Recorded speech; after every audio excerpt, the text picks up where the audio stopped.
You are watching and listening to Chris and Leicester Till I Die TV on YouTube and your favourite podcasts. Right, Chris.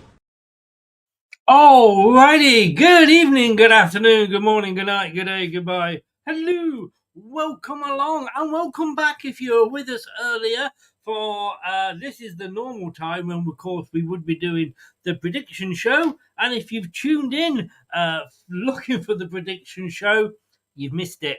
You've missed it. We did it at 5 o'clock because of course it is the East Midlands Derby. It's back after one season. Look, I call it the East Midlands Derby, but it's not. Let's be honest, it's not. It's the Steve Cooper Derby, isn't it? Live on Sky, but hopefully you're going to be staying with us to join in the chat and the banter here. Look at the lineup. Look at that lineup. How beautiful is that? I picked it. At the moment, I'm just watching Robin Hood have a race with Filbert Fox. I think Robin Hood was always going to win that one.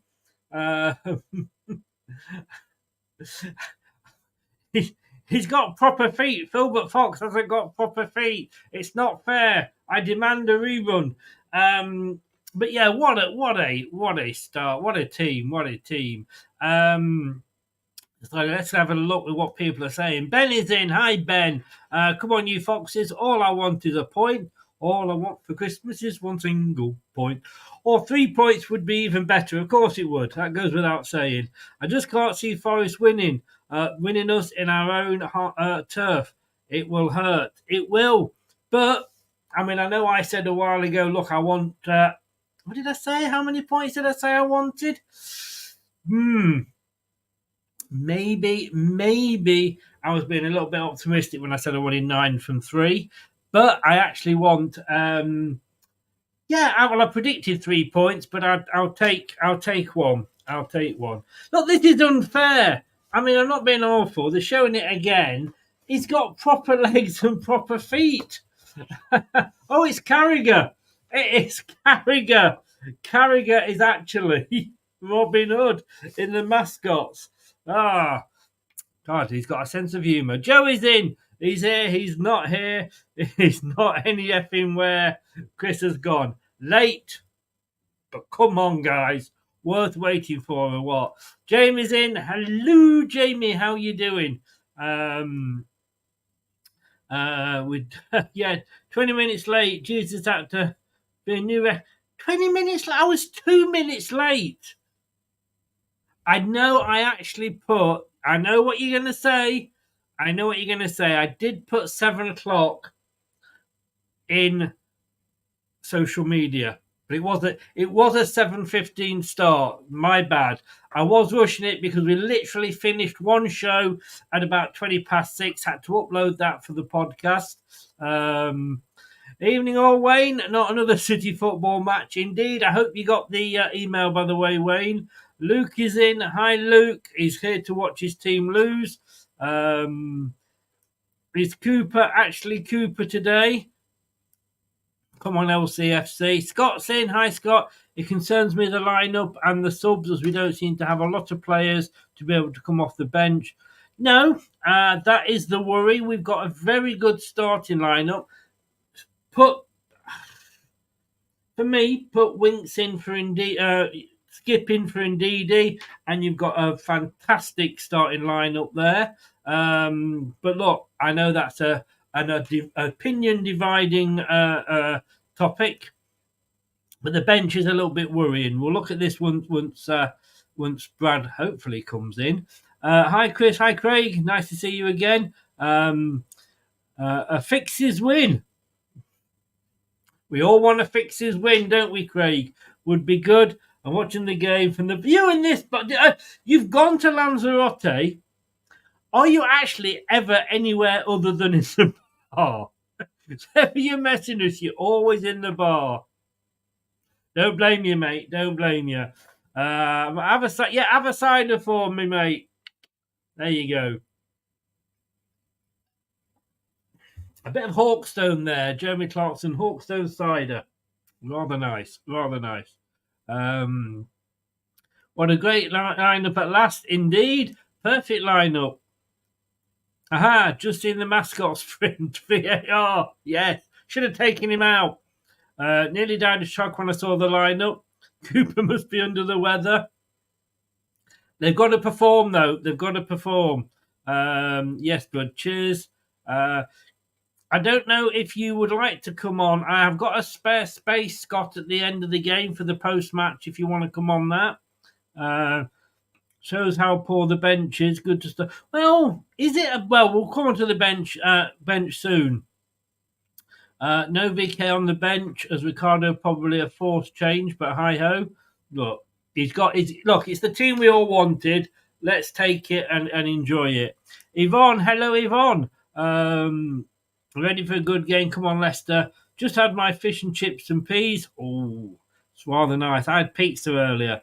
Now I really would like a win. Fingers crossed. Indeed. Right. As you know, normally we're joined by Kate pre-game. She's not here.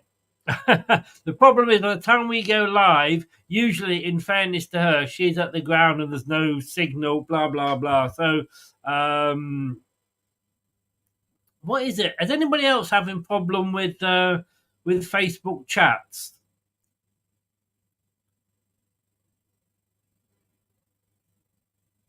Because it's not loading for me. But what I want to do is I want to bring Kate in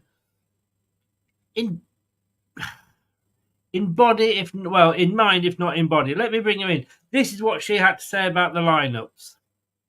Hi Chris and everyone, I hope you're all well. I've just seen the team, so I just thought I'd send a quick video in because I'm going to be stuck with no signal, I think, shortly. Really pleased with the team selection. Ricky P must be buzzing, back in front of the home crowd, Friday night, under the lights. Really exciting for him to be back in the team, as we all wanted. Looks like JJ's gone to left back, which again is something, God, I look like I'm in a horror movie with the red light.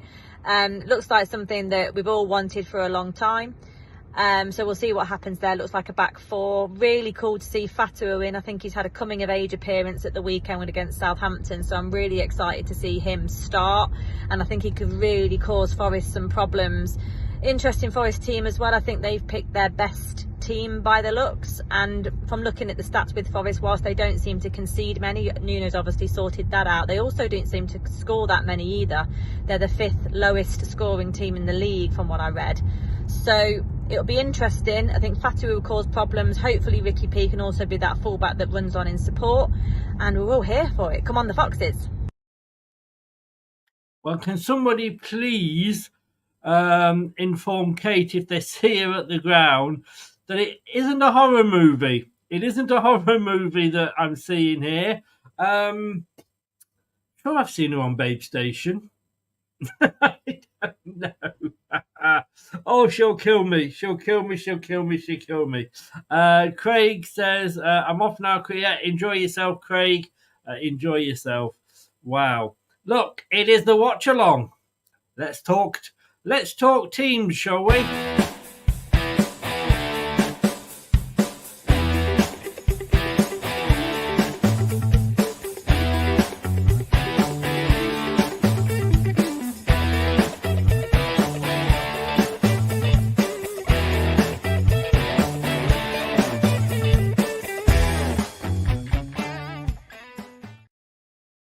Indeed, it is the Matchday Watchalong. So let's go through the team. Wow, and wow.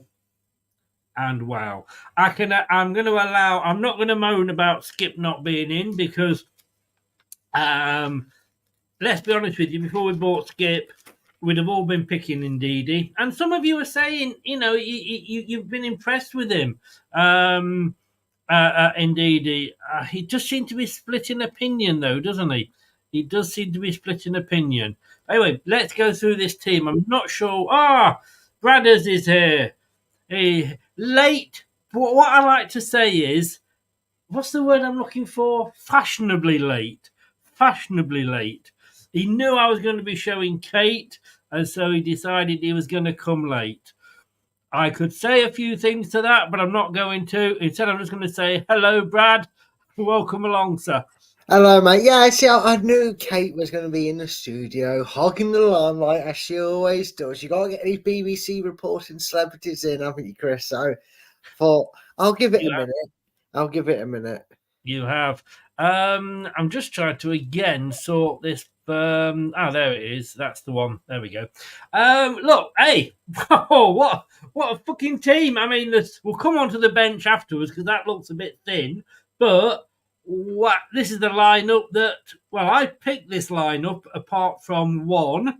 But I'm not gonna complain about it. It's what we've been all screaming for, isn't it?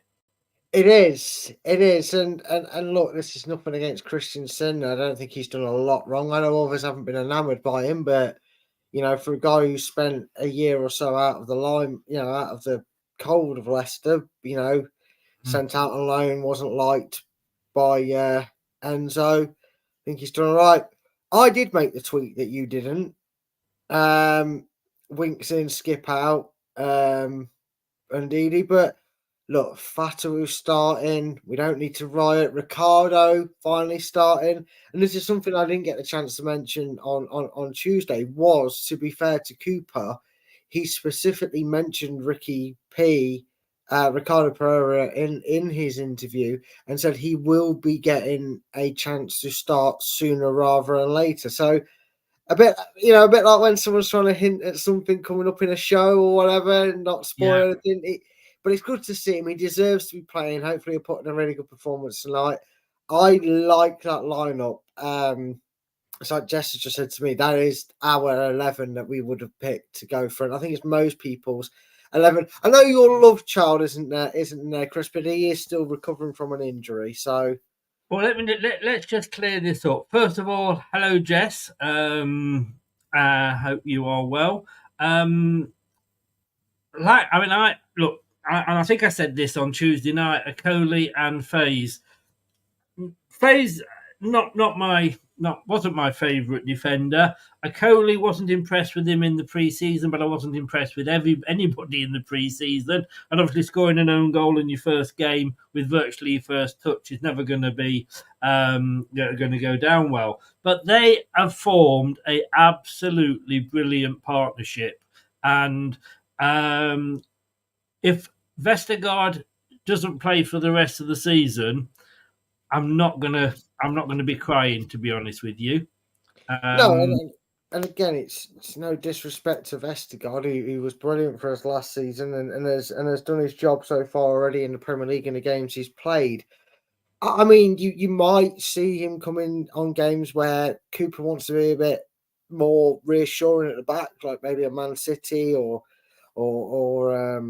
a Liverpool. I'm sure he'll get in and play some games. But yeah, right now, Chris, them two, they look like they've been playing together for years, don't they?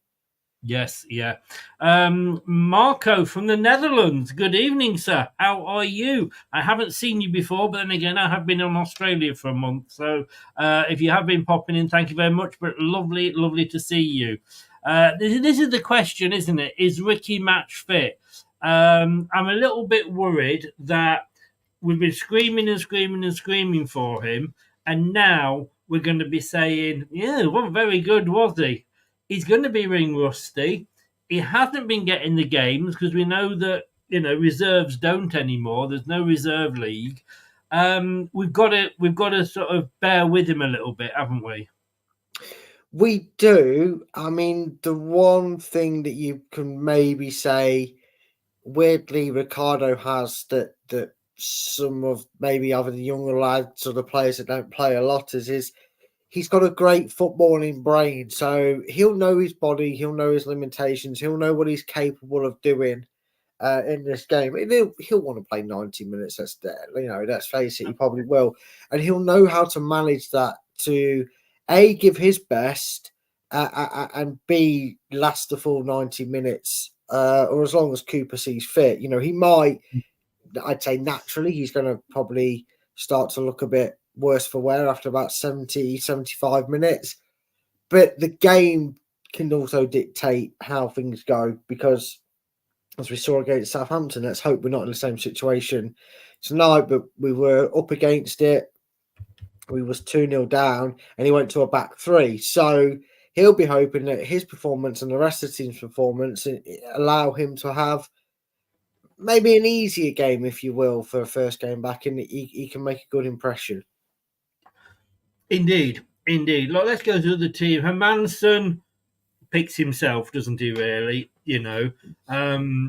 Ward's still on the subs bench there. And look at that back four. Look, for me, Justin, I know that Cooper season was the right, but he's played, 80% of his time, almost 85% of his time on the left. And I think that's his stronger position. It's almost like a left back should be playing at left back and not at right back. And again, yes, we had a bit of a grumble at JJ at times. He got exposed, not in that way, but he got exposed against Southampton. But their goals came down his side of the field. But he's not a natural right-sided player. There's a difference between being versatile and being able to fill in when the numbers are low.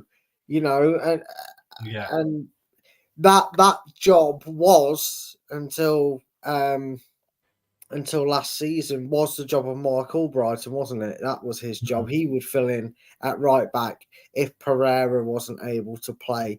I know sometimes Enzo did go out there because you'd rather someone who's a natural wing back play there. But even Enzo said, look, it's just you're just not as comfortable, not as confident in that position as you are on the left. I'm going to play you on the left and I'm going to drop Albrighton as a right back. And sometimes even Chowdhury, I think, played there before. So it's good to see, Chris, what was it you say? Round eggs and round pegs in round holes. Yeah, that sentence, that one. So putting them in the right position, putting them on the right side. Let's hope the result's right as well. Indeed. Winks and Indeedy. Look, they brought Winks back. Look, I'm going to say at the start of the season, if you'd given me this lineup, I would have bitten your hand off. So I'm not going to complain that Indeedy's in there. I know, and I keep winding up about Indeedy being in there, but do you think he deserves to be in there? I think he does, because he takes some unnecessary slack, because people, rightly, in their own way, they see him as a central defensive midfielder, because that's the position we brought him for. That's the position he's predominantly played in. And apart from last season under Enzo, we haven't really seen him play out that position. But what he does, Chris, is he uses his footballing brain to get himself in positions to cut out passes. And whilst he's not very good at the old shooting department, he does know how to create space in the attack in front. And he's not your natural attacking midfielder, though, Chris, because obviously we're so used to players like Barnes and Maddison's that have had that role at points. I know Barnes was more of a left winger, but he was played sometimes in the middle. You expect an attacking midfielder. That means he's got to be good at shooting, Chris. He naturally, the word attack means he has to be good in the shooting department. But what Wilfred Ndidi actually brings you when he's on the pitch, and those of you that maybe have your doubts about Ndidi tonight, watch him shoot me in the face tonight and then completely backfire on me. But what he usually does, Chris, is he runs into areas that are danger zones. I'm not talking about the song. I'm not talking about the danger zone, but he runs into areas where it forces a defender to go towards him. They've got no choice to pick it up. And in doing so, that player is forced to leave the gap, which allows Fatawu to run into it, which allows Mavididi to run into it, which allows, Boronete to freedom to run through the middle. And that's the things that people aren't picking up on and what Ndidi does. I know people have been his critics, and to a degree I can understand why. But watch this space tonight. Yeah, he's either going to get dragged off at half time or he's going to have the game in his head. Drake said, I don't think he will, because I think he seems to be, the one that Cooper's going to stick with. It'll be, if anybody comes off in the midfield, it'll probably be Winks. But Drake says, I think Forest will have 3 and Leicester 2. It's only because Forest have won more games against us. Actually, I'm not sure that they have, because I can't remember the exact numbers, but Doug was saying the other day, that we've won exactly the same number of games against Forest as they've won against us. So it could be a bit exciting. 2-2 said Paul. Yeah, I mean this could be it. I mean, in fairness, he's got the stats, which you love or hate stats, but he's got the stats. And look, we like a scapegoat at Leicester, don't we? Like I say, I would have liked personally. That's the team I picked, except I had skipping for Ndidi. So getting 10 out of 11, I'm quite chuffed with my little self. So I'm not going to moan because, look, Ndidi, like you say, he's got the stats, so we'll go for him. And Wayne says, good job, we've got Achille phase if Forest are going to try and hit us on the break. Well, again, would be more worried probably with Vestergaard. But look, 3 behind the striker. I mean, come on. The other thing we've been screaming for is Mavididi on the left, Fatawu on the right, and look, Buenete, who so far this season has been my player of the season, in the middle. What a 3 that is. Oh, it is. It's a great 3 to have. It's the 3 that also they know each other, don't they, Chris? That they've had a few seasons together, and I mean, look, it's Jamie Vardy. I'm not going to begrudge Jamie Vardy one game where he's not really at the races just because IU scored an absolute peach of a definitely wasn't a scuff on the boot 98th minute winner. The thing is though, Chris, at least you've got that on the bench as well, so it's good to see. Again, people in the right places on the right side of the field. It's what you like to see, and I have said this, barring a few players, some are on the bench, some aren't even in the lineup. Some have been promoted to the lineup as well. You would say Leicester have a very settled 15 players that they like to pick and rotate from, Chris. And this is what you need to be seeing because, we talked about on the prediction show, Team Ipswich, you bring in, you lose 10 players, you bring in 30 players, you're going to spend the first half of the season trying to rotate and get them all match fit and getting them used to the style of play. Leicester have the luxury, Chris, a luxury they've had for a few seasons now, baffling enough with the fact that they've got relegated to come back up. They've actually got not just a settled 11, Chris, but JJ, FaZe, Ricardo, Vardy, even Mavididi in that for a season or two now. They're a bit settled. They're a bit familiar with each other, so that's beneficial as well. And that's why you're seeing a more settled 11, if you will. And it is a very attacking 11, isn't it? Because we know Ricardo likes to get forward. Yeah, exactly. Very, very, very capable of getting forward. Likes to get forward, and he could provide that surge that maybe Christensen and JJ weren't providing on that right hand side. He can free up. He can allow Fatawu to drift inside and pick up the ball in the middle. He can create the overlaps, and you're always going to rely on him to do his job at the back and get stuck in. So, it's a very good lineup, and it's what you need to be taking on Nottingham Forest today. Yeah, exactly. We'll look at the subs in a second, but I just want to check that I have uploaded the right video here. So can I say, look, there's 42 of you in, and if you can do this for me, please. Subscribe to our YouTube channel now and make sure you never miss another upload. Leave a like now.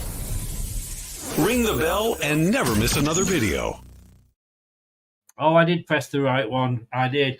Actually, the subs bench probably not as bad as I thought. Most of them, you're going to say, yeah, look, Ward is there. Whether he's going to prefer Ward when Salarchik is fit or not, it will be interesting. But he is obviously the penalty king. Cody, yeah, he's always going to be there. El Canusas, yes, of course. I mean, I think that's his permanent place this season, and I think if we can't keep Buenete for any reason, which we probably won't be able to, then he should be able to step up into that position. Cover Reed, AO, Edward. Yeah, bloody hell. three very capable, well, a couple of capable, well, one capable striker. But I've got to ask you, Thomas and Sumari, where the hell and why the hell? Well, I mean, I suppose you talk about Ricardo Pereira match fitness. You're probably going to want the options to make some substitutions if necessary. I'm going to jinx it. I'm going to jinx it. We know that even though he managed to avoid it most of last season, Ricardo is a bit of a sick note, or has been when we played at the Premier League. And if he went down injured in this game, again, let's not have that happen. But if he should, you know what's going to happen. He's going to want to put JJ on the right. He's going to want to put maybe Thomas on the left. Look, Samare's always been on the bench. Not really surprised.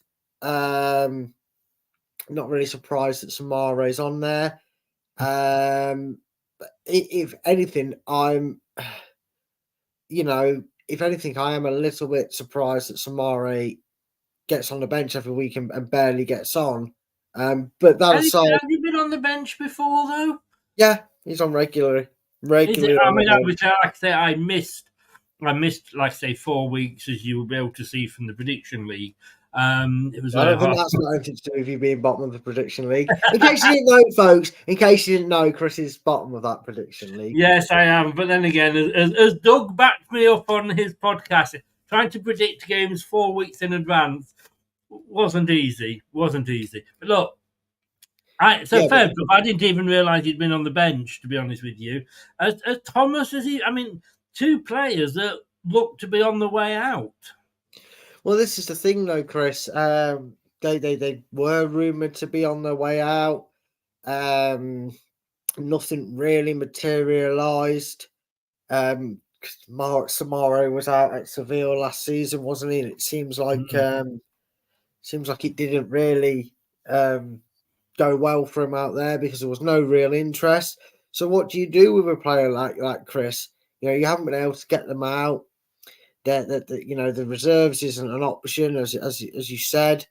So what can you do? At some point, you've got to use these players. And Cooper, in fairness, has said at some point during this season that everybody in that squad is going to be relied upon. Hopefully, Danny Ward stays as the cup goalkeeper. I'll happily sing his praises in the cup, but hopefully we've still got Hamadson and when he returns, Stolarczyk as the number 2. But you're going to have to rely on these players because we all know what is about 6 weeks away, Chris. 6 or 7 weeks away, and that is what's going to feel like a game every day. It's the Christmas period. We only have the first luxury of a first week or two in December being normal. Then it's game, rest, game, rest sort of thing for the next 2.5 weeks. So at some point, Chris, you feel that between then and now and then, that players like Thomas are going to start after getting 10, 15 minutes here. He might not. It might just be a case of he wants to give a few players a rest, really rest them up for the Carabao Cup game. And we'll see. We will see. I'll be surprised unless the result is comfortable if either of them two get on or an injury. But, with Sumari, look, we've seen what Thomas is capable of, and again, we like a scapegoat at Leicester, but we would have been stuck up shit creek that season without him, and let's not forget that. And Sumari, I just think there's a good player in there. I don't know whether he's just been given the chance. Others would argue he's been given too many chances. Others would, and again, I think there is a call to say that there is a player in there, Chris. I just don't know if Leicester or anyone's been able to figure out just where that is, because if it's a CDM role, which is what Rodgers employed him as, which is not what he wanted to be, what he came here expecting to be. He's got Skips, Winks, and Ndidi. and in front of him. If it's the attacking front, well, you've got a bloke who's baffling every pundit out there as to why Brighton let him go and haven't played him in their team, and then you've got obviously Knus Kabusk, as I call him. He who was signed. You what? All right, no, I was just well, all right, if you insist on calling him that. I do. Knus Kabusk. But so he's going to be the guy who Cooper and obviously sees as being that guy who's going to take that role come the end of the season. Unless a miracle happens and suddenly Brighton have a price that we can afford for Buonanotte, but I can't see it. And aside, I think even if they did, I think other teams would be very attracted in buying him. It's where does he come on, Chris? And what he's doing at the moment is he's taking the role alongside Divock Reed, D Cordova-Reid, which is Winks looks a bit knackered. Needy looks a bit knackered. The game's gone in one way or another. Let's get them on. Let's give them 5 minutes or the injury time to kind of just. Scott said here, Brad set himself up with the gallows with the Ricky P comment. Yes, he has. Who's kidnapped Will Alves? Well, apparently he can't even get on starting lineup in the under-21, so a bit confusing, that particular situation. I think Christian Wilson might be injured, to be honest with you. I'm not sure. Jeff, good to see you, sir. Good morning, Chris, Brad and chat. That is the team we've all been calling for. Yes, it is. I predicted earlier in the week that Pierre would start. I hope my 2-1 Leicester prediction win is also correct. Anyway, look, we've all gone in the prediction league. I think we'd all give up getting 3 points in the prediction league and just getting 1 as long as it's a Leicester win. Reese, I'll do like the cut of that man's jib. Thank you, sir. He's missed me. Finally, somebody's missed me. The check's in the post, Reese. You can't say that these days, can you? The money transfer is between banks. I think that's the equivalent these days. Let's have a look. Chowdhury, we think Chowdhury's injured. Cooper's trying to advertise Sumare. I think if you do that, you put him on in the cup. You don't risk him unless you really have to. Geordie's in. I want to tell you one thing. It's not going to happen, but if Forest win 6-0 or more, they will go third position till tomorrow. Like I said, Geordie. Wood can barely score. I tell you what, no, according to to Reese, the Forest fan, Cooper wanted Wood. That sounds awful, doesn't it? But you know what I mean? It needs to get maybe you should take some Viagra. I didn't even mean that. That wasn't even what I meant. Cooper wanted Chris Wood in his team. Couldn't get a tune out of him. Nuno scoring virtually won a game. So he's going to score today. Look, I tell you the question is, post-game now, if you do know, our post-match reaction, we have 4 of us. Tonight there's myself, there's Brad, and there's Wayne.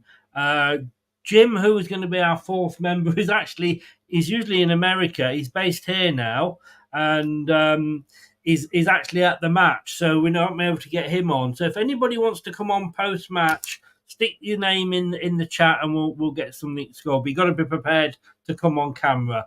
That's the thing. Right, I've gone. We both went 3-1, Brad. Yeah, you copied my homework a lot tonight. I'm just saying. Excuse me. I went that yesterday. In fact, I went that on Tuesday. And I went that. You know when I sent you the league table update? Well, I'd already done mine before then.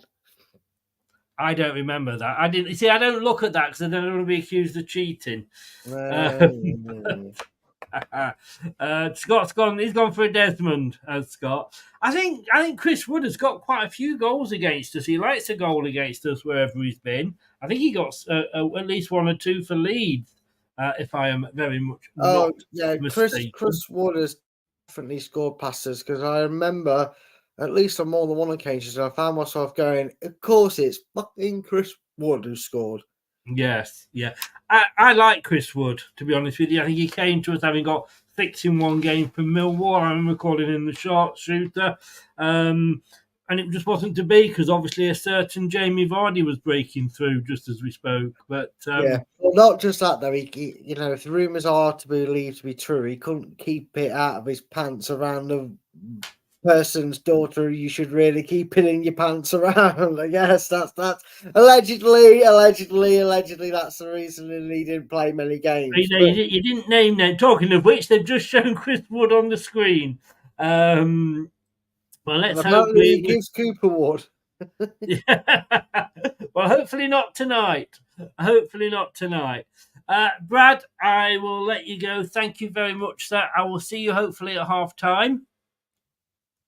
Yeah, you will do. Yeah, you will do, mate. I'll see you at half time. And come on, you foxes. Bit nervous, I'm not going to lie. Yeah, we'll see what happens. Just remember, it's not over to the 98th minute sings, mate. Indeed, indeed. Or even indeed my ex-wife. That would be very rude of me to say that, though. Take care, buddy. All the best. Do the same as last time, mate. Just put me in the back. Oh, yeah. Will do, mate. Will do. Take care. Take care.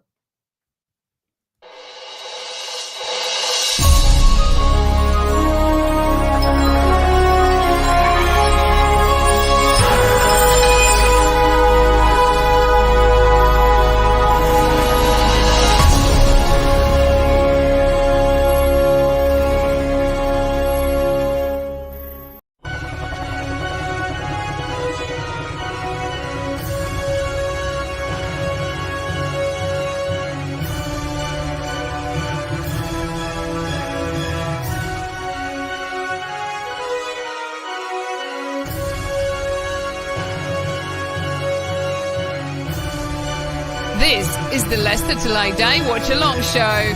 Join in the chat and don't forget to subscribe. I will love it if we beat them. Love it. Oh, wouldn't we just? Wouldn't we just? Right, let me just realise that I hadn't got this set up. So let me get everything all set up and raring to go. I've changed a few things since I've been away. Have StreamYard. But there we go. So, hopefully, that works there. So the clock is going to move, by the way, everybody. So we've gone 4-2-3-1 under Steve Cooper. Forest have gone 4-2-3-1 under Nuno Espirito Santo.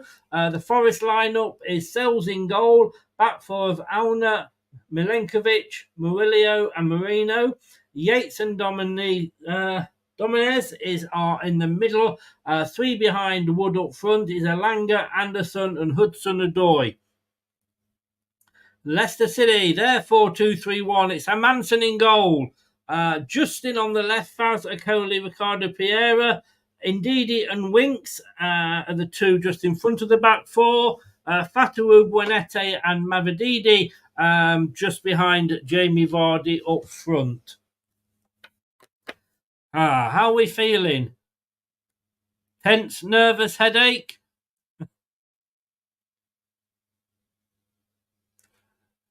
I hope you're right, sir. I hope you're right. I agree with you there, Luke. Please smash the likes.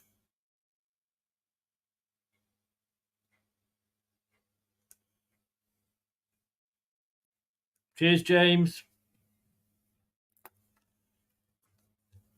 So just remember, we've got no owner for Nottingham Forest in the stadium, and Nottingham Forest manager is in the stands, and it is for Leicester the Remembrance Day fixture, and we will have the last post.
Just remember, everybody, it's a game of football.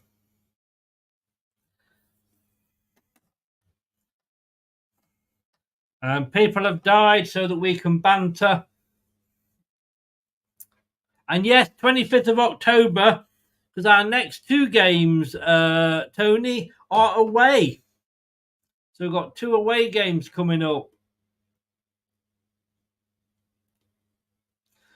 We've got Ipswich away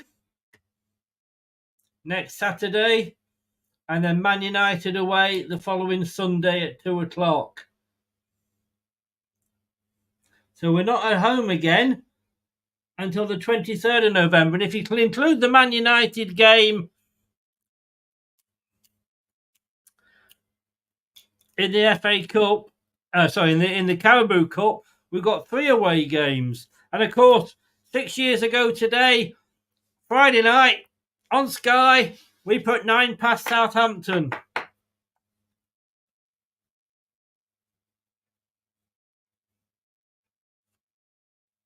Hi, Paul. How you doing?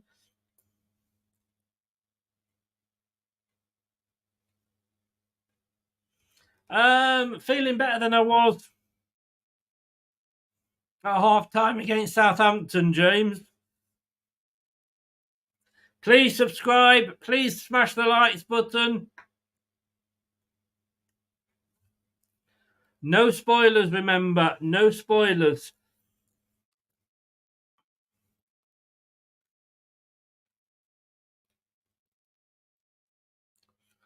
I mean, they're just saying now, Leicester coming forward.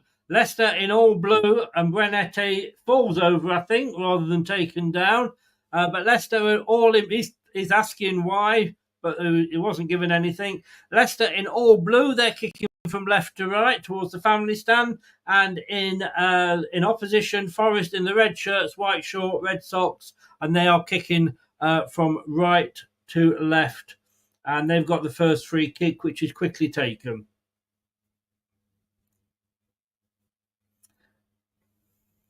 Hudson-Odoi on the ball. Oh, he's taken out there. Fatawu was late. Be interesting to see how he does defensively, Fatawu, because he did all right in the championship, didn't he, defending?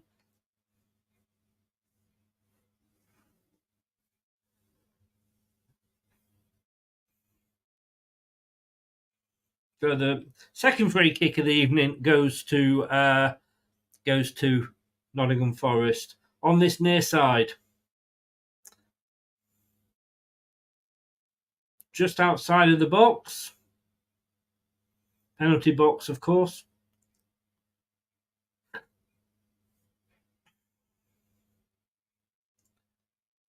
So Forest now, free kick comes into the box. It's all the way over. And they're asking for a corner. I don't think they've got it.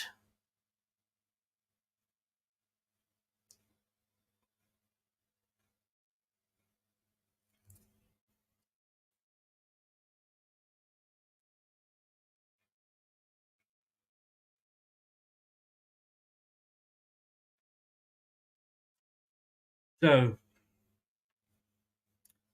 about phased with the ball. Midway in his own half. Coley.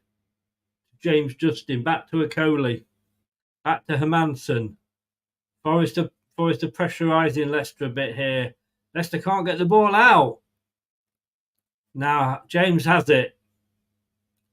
Inside to Winks. Plays a 1-2 with Ndidi. Looking for options. Back to Faz. Was playing on the left. That was not Faz. Coley's got it now. Vardy. Oh, lovely ball from Winks. Out to Mavididi on the far left. Leicester coming forward. Oh, this is going to be Shepherd out for a goal kick. Nice move, though, by Leicester.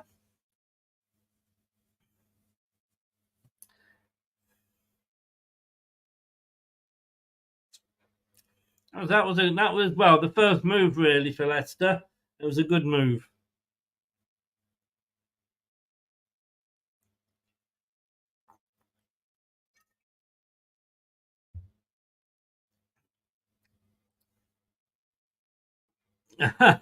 Nuno is actually in the press box.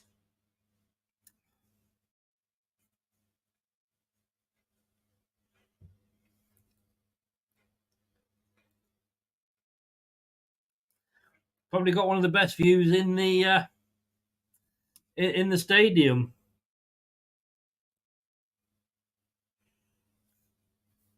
So Coley on the ball in his own half. Face to one side, Justin to the other. He chooses Justin. He goes forward.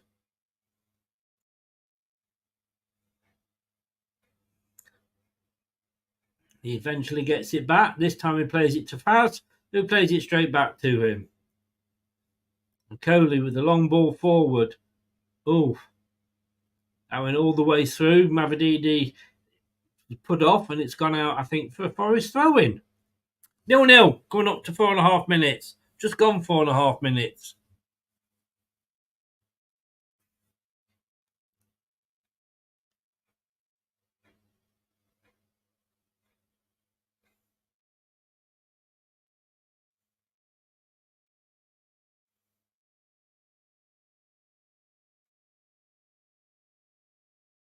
First corner of the game goes to Nottingham Forest.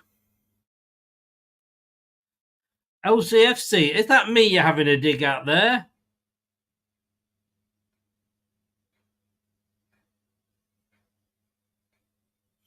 Indeed, indeed.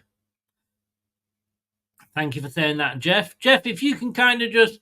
I'm not really concentrating too much on the chat because I'm watching the game. So, Jeff, if you could kind of answer questions. Comes all the way over. It's headed out. And it's going to go out for a throw-in on the far side. For Nottingham Forest. Cheers, Anthony. Appreciate that, mate. They've had a very good start of Forest. Yeah, it's these days, a touchline ban really doesn't make any difference. Do you remember when Nigel Pearson, he got a touchline ban and he enjoyed it so much he actually stayed there for half the season? Oh, let me just get comfy. There we go. So Forest have it, playing back into their own half. Goes all the way back to the goalkeeper, Sells.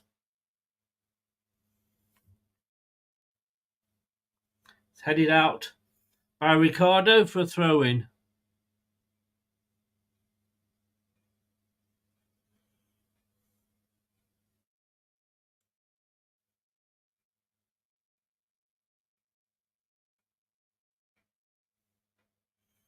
Yeah, LFC forever. Are you having a dig at me?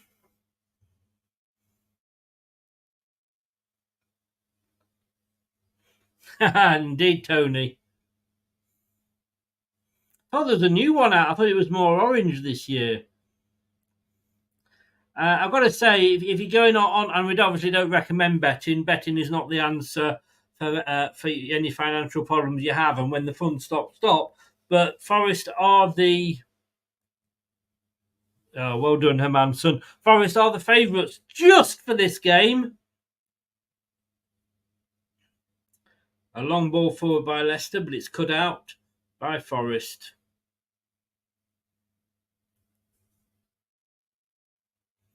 Yeah, Forest done a lot better. I thought Forest would struggle. But fair play to Nuno and the team. They have done very, very well, and I'm impressed. They're doing better than I thought they would do.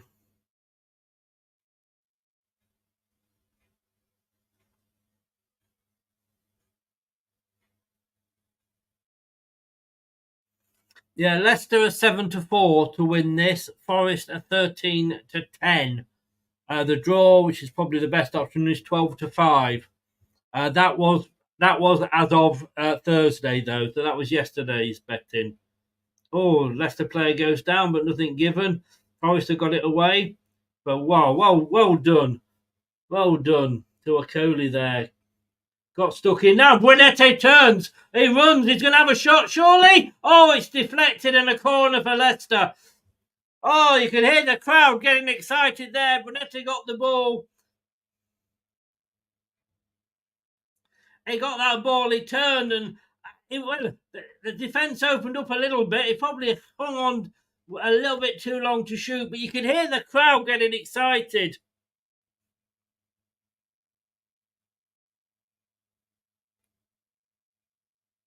I know, James. My head says a draw. Caught 51 corners they've faced. They say they haven't conceded, but they didn't concede from that one either. They've scrambled it away. Did it go out there? Yes, it did. It's a Leicester throw. So they've conceded 51 corners, but they've yet to concede a goal. £100, it's ridiculous. The cost of everything in football is ridiculous, Tony, isn't it? And if you also want to have a look again, this was at 12:45 on Thursday. Vardy 13-2 for the first goal. Chris Wood 5-1 for the first goal. Out phase. Out to Fatawu. Fatawu's got a lot to prove. Starting. Oh, cuts inside, but he loses it. He's got to show that he can do it from the start. I know Kate, who goes to the matches, has been saying with Fatawu that when he has started, he has not been as good, which is why I kind of likened him a little bit to Damari Gray. And I wasn't being insulting there, but Damari Gray used to do well as a sub, but then when you started him, he was rubbish. But Mavadidi's got it now on the far side. He's up again. Can he get past the Forest? No, good defending. Good defending by the Forest player there. Alna. Yeah, I'd sooner this was at the City Ground, Jeff. I've got to be honest with you. Buonanotte. Oh, up to Fatawu now. He's got space on this near side. Just walking it into the box. What's he looking to do? Plays it back to Buonanotte. Leicester giving tight control. Winks was thinking about a shot then. Vardy on the edge of the box. Chips it in! Oh, indeedy. With the header there, but it goes over. Another good play by Leicester.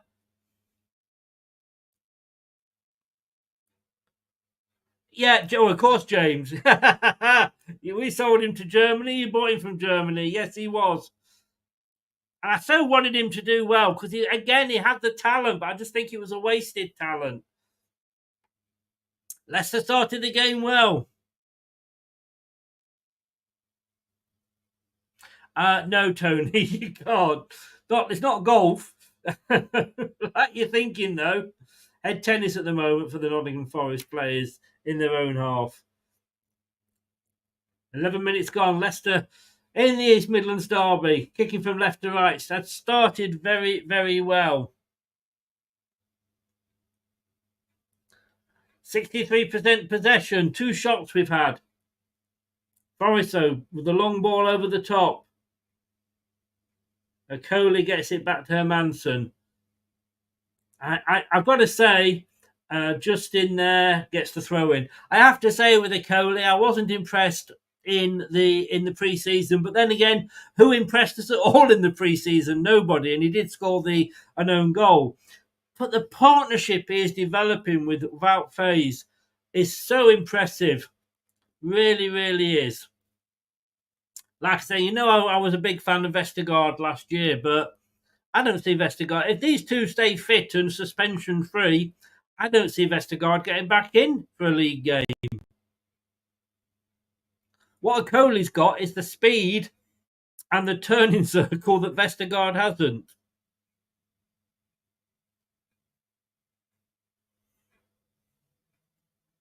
Yeah, I think we needed to, though, True. I think we needed 108 games Steve Cooper had in charge of Forest. I was worried that Forest were going to come out all guns blazing, being the away team, it being an East Midlands Derby.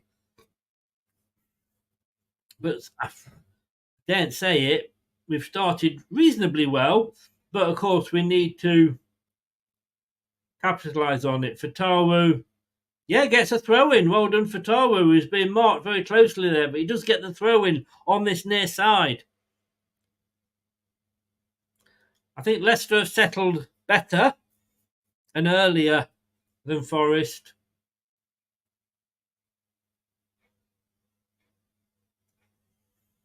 Yes, Jeff.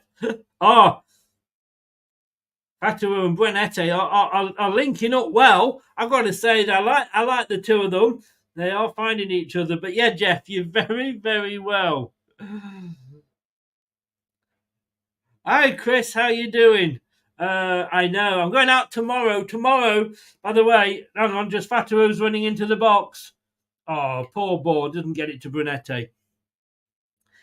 If you're up tomorrow, 6:45, I believe it is.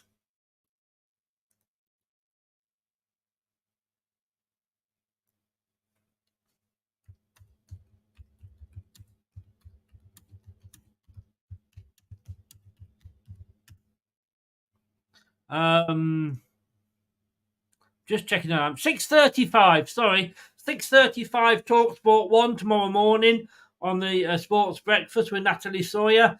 Oh, Ricardo there didn't lay that ball at all. It was a complete and utter miss kick. I think Andy Townsend is on with her. Oh, a Coley there doing his job.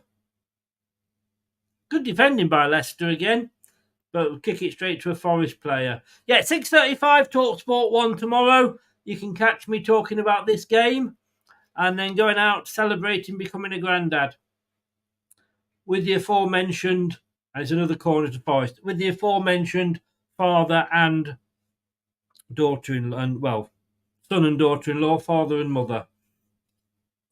Quarter of an hour gone, 0-0. I'd have to say Leicester have looked the more lightly.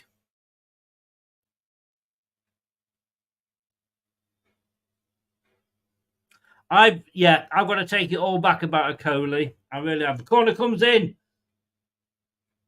Brunette's back defending. Loses it. No, he should have just booted it away, but he tried to play it out. He loses it.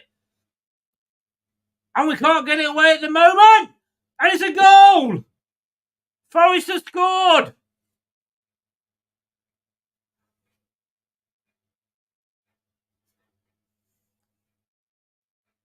Once again, we've got to come back from behind.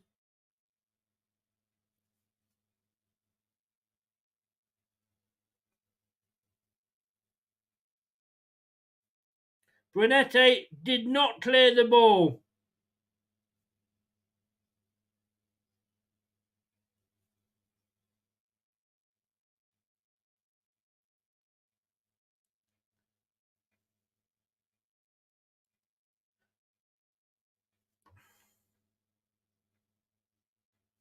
James Justin miskicks it.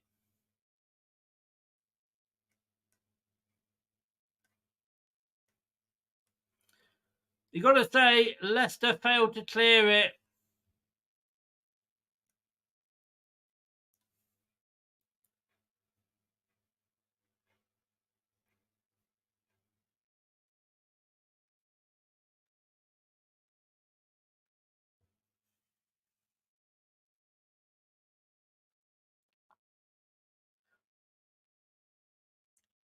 Well, I did say Leicester started the better.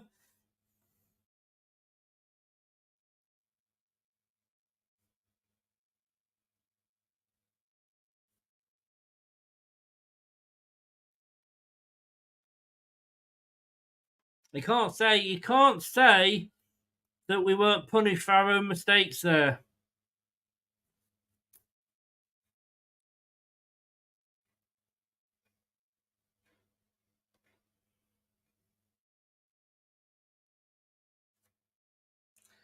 Fatawu now. Trying to do too much again, and he's given away a free kick.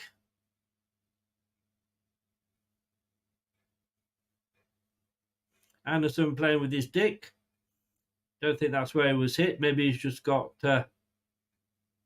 maybe he's got a crabs or something.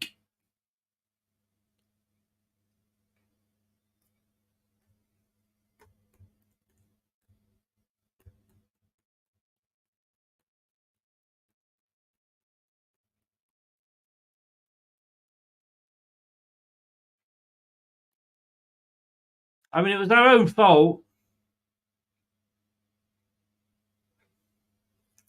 The ball let run through for Manson to pick up without phase.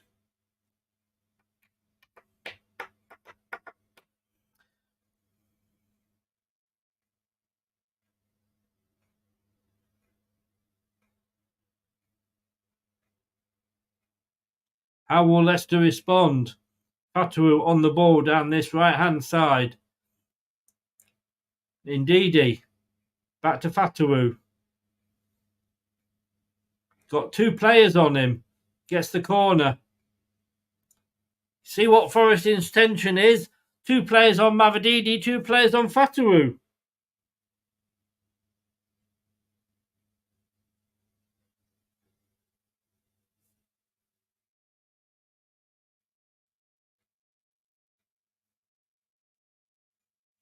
So Buenetti to take the corner.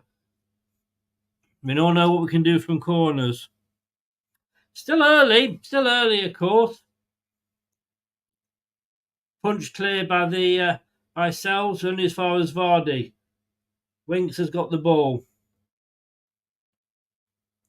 Back to Vardy. Vardy's got the space.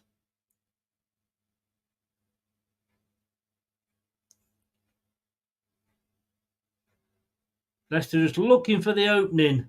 Ricardo tips it into the box. It was over Ndidi, but Fatawu, lovely, takes the ball, lovely. In for Macaulay, but there's nobody there. It's headed clear by Forest. Headed back in by Ricardo. It's head tennis at the moment. And they've got it down and they can get it clear now, Forest, and they can break down this left-hand side. Should have defenders back, but there's got plenty of space. Gets the cross in! It goes all the way over, though, and out for a Leicester throw-in on the far side.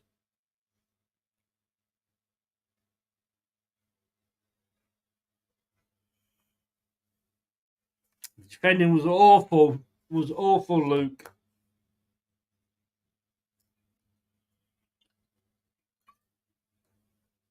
But look, it's early in the game. Just over 20 minutes gone.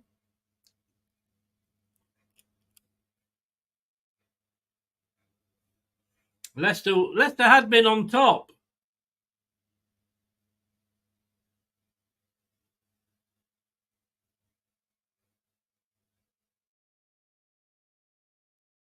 Oh, Leicester had the ball there. Leicester could have broken, but the referees called it back for a free kick. Renete is looking a little bit. I don't know why he didn't play the advantage of the referee there. Well, Tony, we've got to see whether he does deserve a place.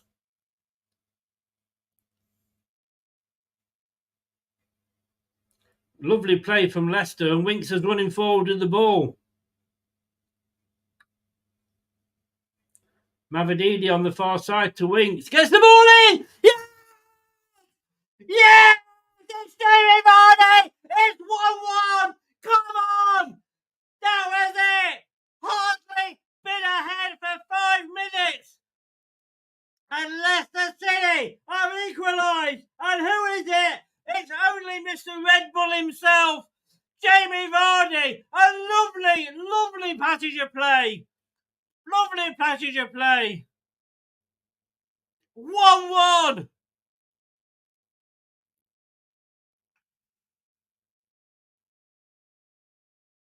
Go! Back of the net.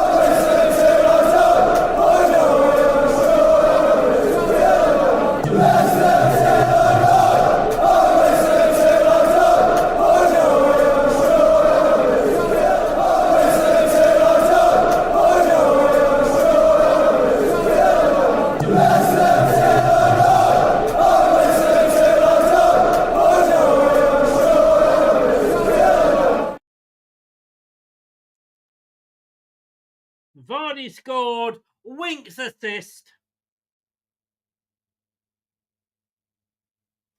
Winks, that was all about Harry Winks, that goal. 1-1, come on! Ah, that should have been a free kick, Mr. Ref. Fatawu taken down there.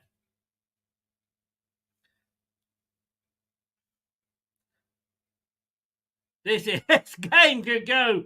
This is going to be a long night. And it's out for a corner. Indeed, he's doing the defending there.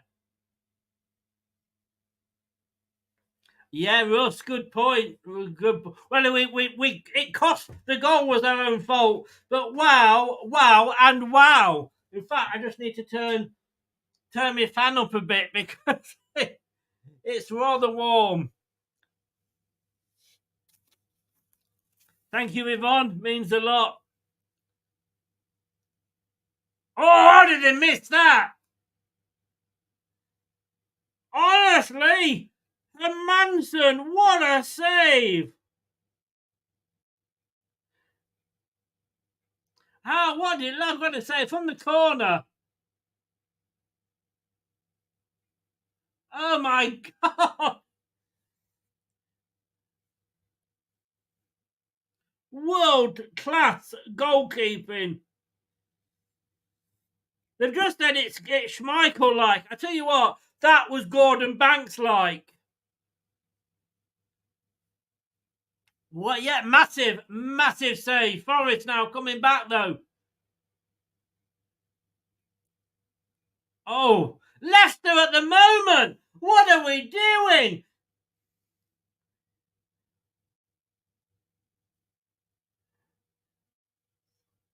Catastrophic defending here. I've not even said that right. Catastrophic defending. I'm sorry, that's not Kasper Schmeichel-esque. That is Gordon Bank-esque, that save. What a save. The atmosphere here is absolutely unreal. Leicester are causing themselves their own problems.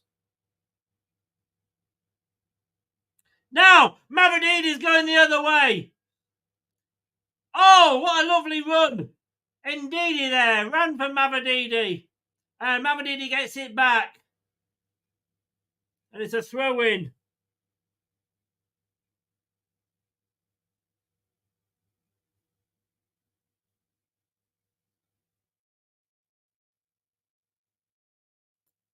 "26 minutes gone, Mavrodidi on the ball. Oh, Winks there, went for a West Brom special, didn't get it. Mads is how do you improve on perfection, Tony? Jeff, I'm going to change it. Catastrophic. Bad. That's the word I should have used. But it's worse than bad. Goal kick taken by Forest. I'm losing.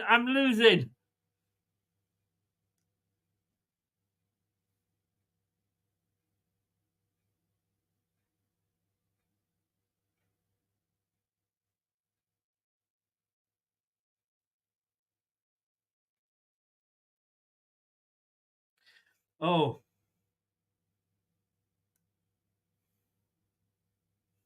Buonanotte now. Fatawu on this near side. Oh, I think he was expecting somebody to run past him then. It didn't happen.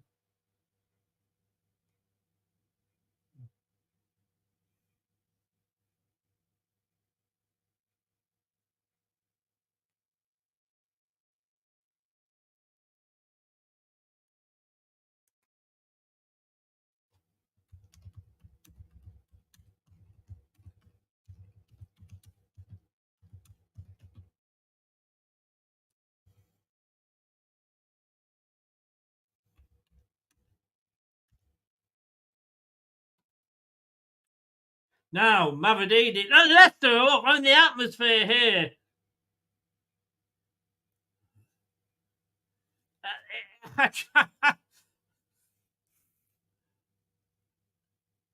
I've got to say, Jim, who's come over from America, offered me a ticket to this game. I couldn't get to it, unfortunately. I wish I'd bloody taken it.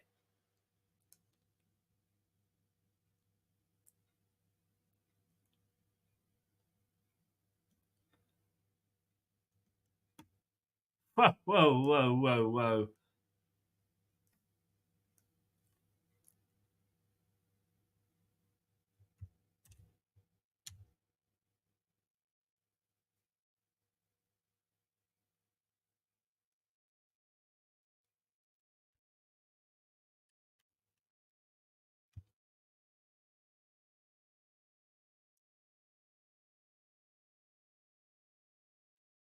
So Forest now. It seems to be swinging. It seems to go what Leicester have a period of domination. Forest have a period of domination. I don't think my heart's going to last, everybody.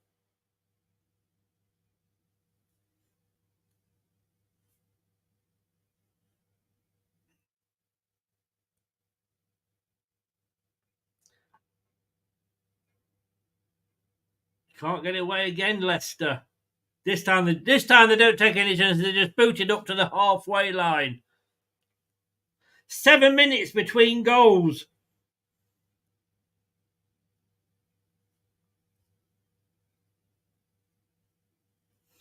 Fataru's out to make an impression. Winks is having a great game. Indeed, he's having a good game.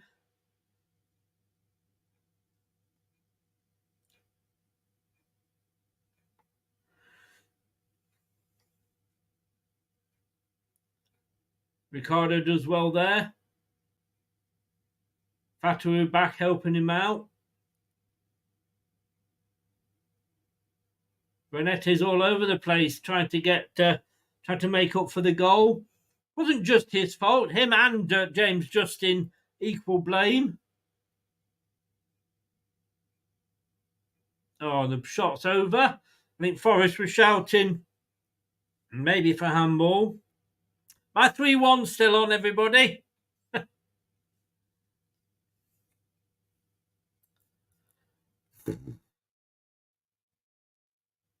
Four shots to Leicester, 5 to Forest. 1 on target for Leicester, 2 for Forest. Touches in opposing box, 9 for Leicester, 13 for Forest. 56-44 to Leicester, percentage possession. This, honestly. And the thing is as well, that I can actually be like this because we coming into this league thinking, oh, hang on, Forest have got the ball away. Forest are breaking again. Leicester have got a... Oh. Alanga there going down. Justin, good defending. Richard, thank you very much, sir. Yeah, exactly, Tony. What a game, Wayne. What a game. Richard, you're a gentleman, sir. Thank you.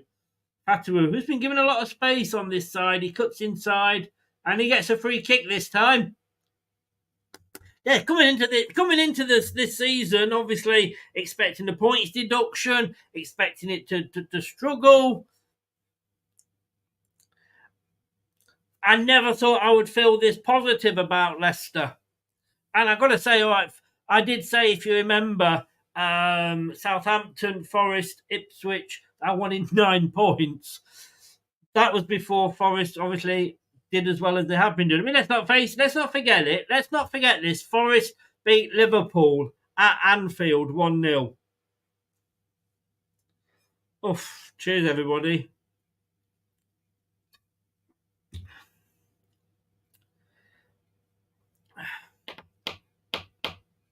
$45 of you in. Please smash that likes.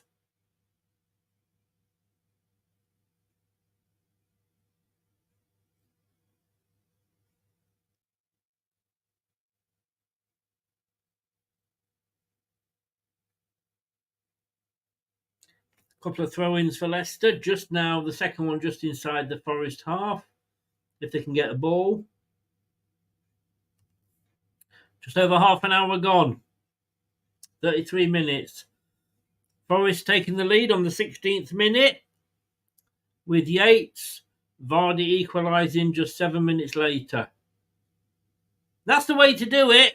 Just get back into the game as quick as you can. And Leicester have done this. Like I said earlier, Forest are the favourites. Yes, they are. But they are the established Premier League team. We've got to accept that. We are the new boys. We are the promoted team. We're not the Leicester that was finishing 5th and a couple of seasons and winning the FA Cup. We're not that Leicester anymore. These games, on paper, like I say, you always say, you go, that's a draw, that's a win, that's a draw. But you just, despite that, you've got to say, we've just given it away again. And now Forest are breaking on this left-hand side.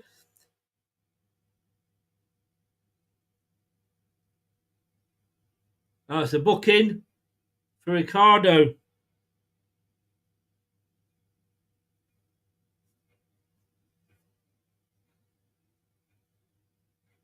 Gave the ball away there. Jamie Vardy wasn't expecting that, I don't think. Jamie Carragher's enjoying himself on the commentary. I don't know who the lady is, but Jamie Carragher's enjoying herself. Is it Jeff? Jeff. It's 5 o'clock somewhere in the world. Come on. Don't use that excuse. Somewhere in the world it's 5 o'clock.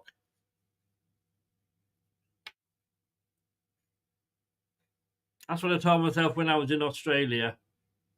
So it's a free kick. Elanga's over the ball.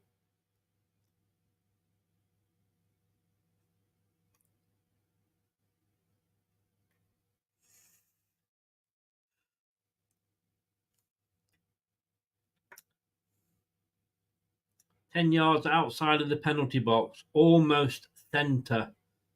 The big wall."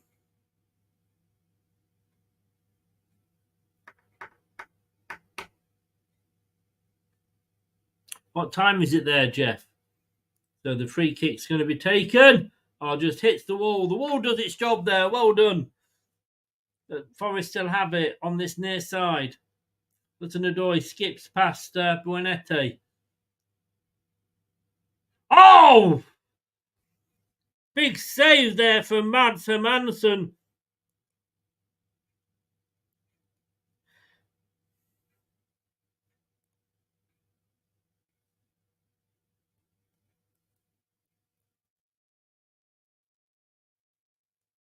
It was a good save. Good save. Buonete was unable to close down Hudson-Odoi. Hudson-Odoi got his shot away. It was a good save by Mads Hermansson. Kept us in this game so far. But it is his job, obviously. So the ball was cleared, but Forest are going to get the ball back in again, headed away again. Forest probably on top at the moment, but they are obviously in league positions, the better team.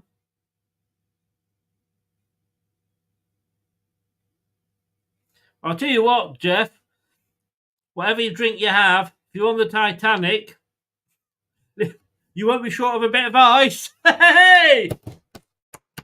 Pataroo!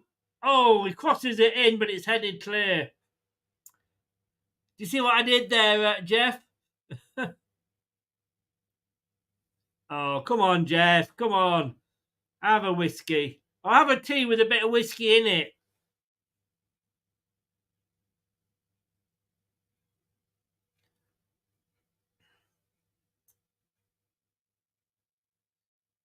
We may have been lucky extreme, but we did it. Still 3 points. Doesn't matter how you get it. Leicester doing some defending here. Now they're breaking away on the far side. Hi, Craig. How you doing?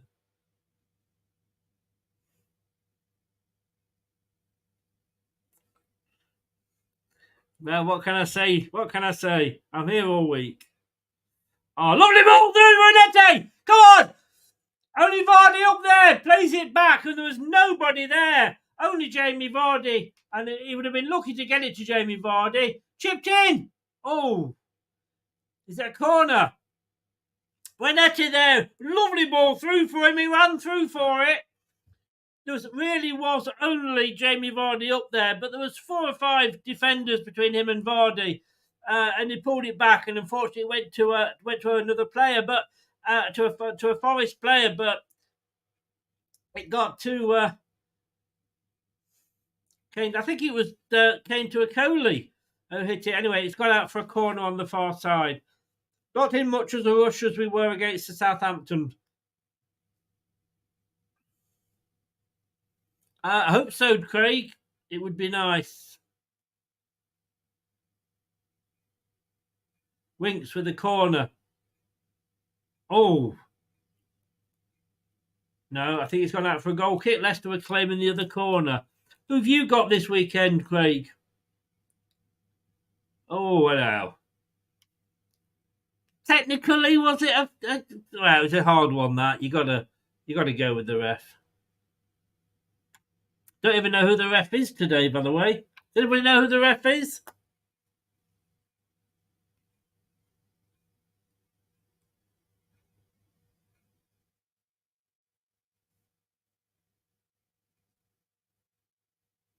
And you make your own luck, don't you, Jeff? Alanga. Forest, they are probably on top. Justin closed him down well. Mavididi kicks it upfield. Leicester get it. Forest get it back in, but it goes to a Leicester player. 40 minutes gone. Where's this half has just sped by? Absolutely sped. Oh, come on, Mr. Ref. That's a free kick, and that's got to be a booking, surely. Yes.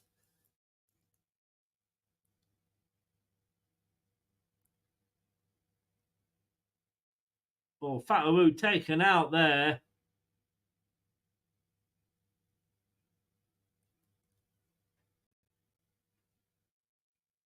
Moreno there.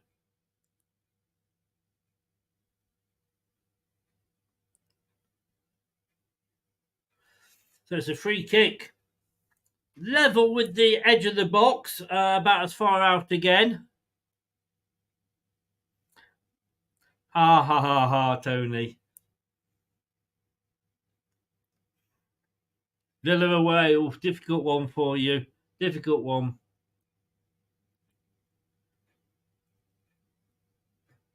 Oh, Leon, nearly. It was a lovely, clever little dink of a free. Hang on. Oh, Fatawu is way over. That was a lovely little ball. Vardy kind of miscontrolled it. Let's have a look at that again. It was a lovely little free kick. Vardy just didn't get on the end of it. Tried to play it back to one of his own players. Couldn't quite get the back pass.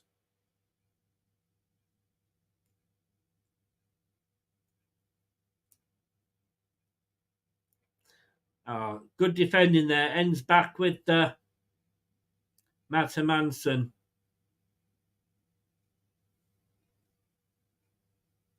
Don't forget Monday night, everybody. At 7 o'clock, we're going to be doing the review with Tom. Will be back for that, hopefully with his new microphone. Obviously, 2 games will be covered, the first game and the last game as it happens, which is Leicester versus Forest, and then Arsenal-Liverpool will be the other match that we do. In that match of the day, we'll be talking about all the games, but those are the 2 that we will be talking most of. Most of.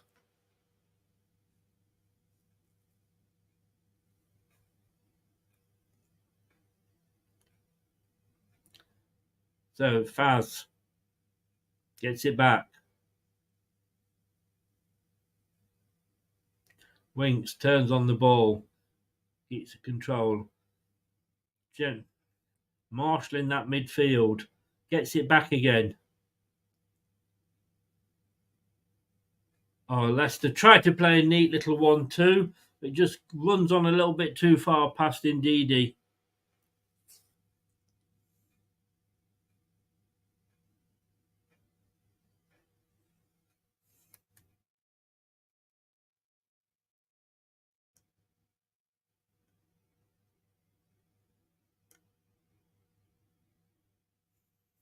So Leicester now enjoying a few minutes on top. It's a great advert for the Premier League, this game. Renate still got the ball. Oh, Buonanotte, or Buenette, whatever you want to call him, absolutely went on a mazy run there. Got the ball off Fatawu. He chipped it back into Fatawu. That might have been a corner. But it wasn't given. 44 minutes coming up to the end of the first half. Can't see there being much stoppage time, if I'm honest with you. This game has just flown by.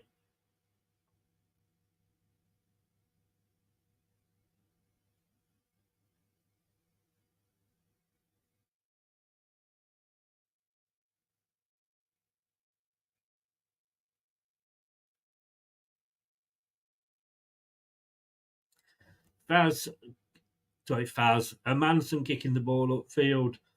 Oh, referee got the ball there. That's going to have to be a drop ball. Is it back to Forrest, who had it?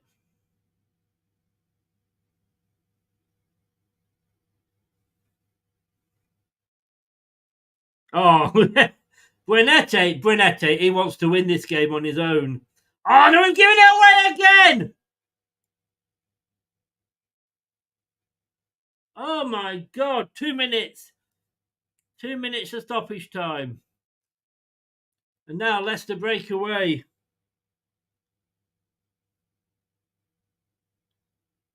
Vardy keeps it on, gives it to Fatawu, but he loses it.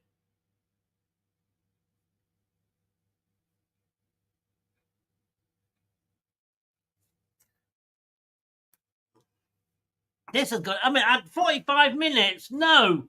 4 or 5 minutes, yes, it's just sped by.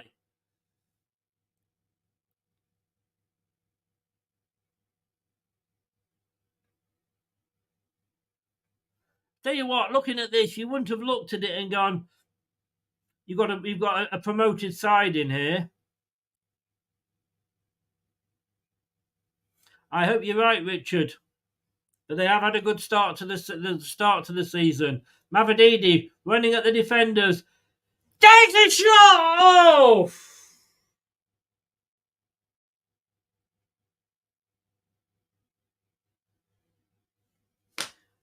Well, I'm not sure how. It probably was not as close as I thought it was. No, in fact, it was wide.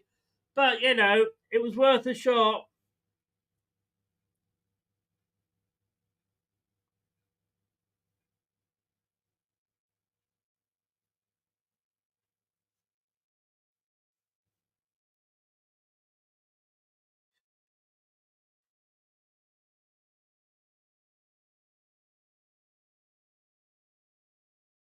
Yeah, that's the point. We've just scored, of course, in this game. We're still scoring in every game. And there it is. It is half time. What a half! What a ruddy half. Oh, don't forget, if you want to come on at full time, be part of the post-match reaction, we've got one space available. Stick your details in the description and we'll try and get to you. But what a start. Where did that first half go? But it is 1-1. It is half time, and we will be back, he says, when I have gone and had a little relief.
This is the Leicester to Lay Day Watchalong show. Join in the chat and don't forget to subscribe. I will love it if we beat them. Love it. Hello, it's just me. It's me in the corner. You did, REM fan. I pressed completely the wrong button. There we go. That's the one. I'm fucking knackered, mate. Yes. Oh. Oh. Yeah, where's that one from? I'm just. You're gonna make it through the second half. You what? You're gonna make it through the second half. I don't know. Gordon Bennett comes out of nowhere. Yeah, it's been a hell of a game, hasn't it? I mean, Madsen, or was that Peter Schmeichel? I don't know. That's saved. No. It wasn't Peter Schmeichel. It was Gordon fucking Banks. It was. I was like the commentators. I was like, oh, and then I realised it hadn't gone in. I was like, what? I was already throwing my head back, going, oh, for God's sake, because we just got level, and then I was like, Jesus, he saved it. What a save! Yes, I mean, it's been a good first half. I mean, I don't know if you heard it, Chris. I don't know how much of him you hear, but when Jamie Carragher's saying your midfield is Man City like, it's some compliment to how they were linking up. They had some sexy. Don't know what Jamie Carragher's had, but he absolutely is loving Leicester. He is. Maybe he's a secret Leicester fan. I don't know. I mean, overall, it wasn't Gordon Bennett. And Paul is in. Look, I've got to say, great first half, great lineup. But oh my God, are we really, really trying to shoot ourselves in the foot here? Yes, apparently so. Apparently we are, because we can't help but make it difficult for ourselves, can we? That first goal, I mean, Buenette's going on a personal hunt now, just to try and make up for it. Justin. It was a fresh air kick. Look, you can't just blame Justin because Buenette should have got rid of it. It was 6 of one and half of the other. They've both got to take the blame. But indeed, he had another go at the back as well. Ricardo, I tend to say all right with Ricardo because he's obviously a little bit ring rusty. But we've looked a little bit like I'm watching the defence like this through my fingers. I've not got that many. I know. I mean, this has been the case all season. Sadly, Chris, I think you're going to be watching it through your fingers a lot more because I don't see too much changing when the team gets in and around us a bit. We catch us flat-footed. But what I will say is when we've been in control of the ball, for God's sake, now I've got hiccups. When we've been in control of the ball, we've looked really in control of the game, and when we've not allowed Forest to get in behind us and catch us out on numbers, we've relatively, with somewhat ease, dealt with what Forest have had to throw at us, minus the comedy of errors that led to their goal, and obviously that wonder save by Madsen. It's yes. I would say weirdly we've been the more threatening side going forward. Yeah, Tom. I've got to say this is Tom who helps us out on a Monday now with the post-match. The weekend preview has just become a new member. Tom, you're a gentleman, sir. If anybody else wants to join, it really does help. It's only $1.99 a month to become a member. It supports the channel. We're not asking for 10 quid, 12 quid, 15 quid. It's $1.99, the cost of half a pint per month. Really do appreciate that. Even if your balls are frozen, Tom, and you have my sympathy. Great first half, really, as long as we follow through. I nearly did follow through with a bit of that defending, I'm going to be honest with you. And you need to choose your words a little bit better, Tom. You really do. But look, 7 minutes after they scored, that's the way to get back into a game, isn't it? Yeah, and who else but Vardy, eh? Who else but Jamie Vardy? I mean, the persistence was brilliant as well. Winks with the assist. It was a great cross, and we threatened all game down both wings, more so on the left than the right, but even on the right side, um, we have threatened down the wings. We've caused them a lot of problems.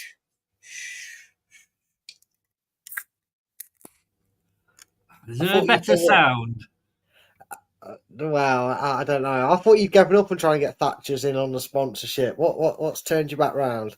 To be honest with you, I can't afford Jeremy Clarkson's all the time, and it's the main one that my shop sells. So Oh, that is fair. why. I mean, that's fair enough. Yeah, That's fair enough, mate. That's fair yeah. enough. But no, I That's mean, second one of the night, and it may not be my last. no. And like I said, I know you would say, well, Forest had the clearer of the chances, but we've caused them some real great problems. The goal was typified it, Chris. Great finish by Jamie Vardy. You might probably know him, but there's a YouTuber that maybe some of the YouTube generation, should I say, to not be too mean to you, Chris, might know the Irish guy. He's going to throw melted ice cream over his face, so that's cheered me up as well. That's just the YouTube thing. But we have caused some problems, Chris, and there's been some decent half chances that we've had as well in that mix. Looking at that, Brad, you wouldn't look at that and go, "Oh, one of these teams has only just got promoted." Yeah, you wouldn't know which one was which. You'd have thought this was a classic top half of the table clash. Both teams end to end. Almost this has been a fantastic advert for Premier League football. Yeah, it has. Probably doing a better job than some of the so-called Big Six. Yeah. Man U. So yeah, it's great to see. I mean, obviously, let's hope we come out with the right result. Right now, though, Chris, if you said to me you're going to have the same first half and it's going to end a draw, I'll take it. I'll take it right now. It's been a great game to watch. Long may it continue. Just as long as we come away with either a share of the spoils or something else. Look, I know you're not into stats. We have had 61% possession, but to be honest with you, I thought it was a bit more even than that. But look, 7 shots for us, 9 shots for Forest. 1 on target for us, 3 on target for Forest. But 18 touches in the opposition box for Leicester, 15 touches in the opposition box for Forest. That's 2 teams that are going out to win this game. And I know it's a local derby, and that always obviously throws a little bit of extra spice into it. But sometimes you look at full-time stats and it's only like that. But look, the players are about to come out. So, Brad, oh, God, I don't think my heart's going to last. I don't think you're going to last anyway. No, probably not. By the sound of things, mine's already given up. Look, let's hope we're talking about a good second half, and let's hope we're also talking about a point, if not all 3, come full time. That'd be great, wouldn't it? It would. Come on, you Foxes. We can do this. I'm not worried. No, nor am I. That makes a change. It does, and it probably means we're going to get stuffed 4-1 now. But come on, our 3-1's still on. It is. Let's go. Give us the 3 points as well as Leicester. Cheers, Brad. Take care, mate.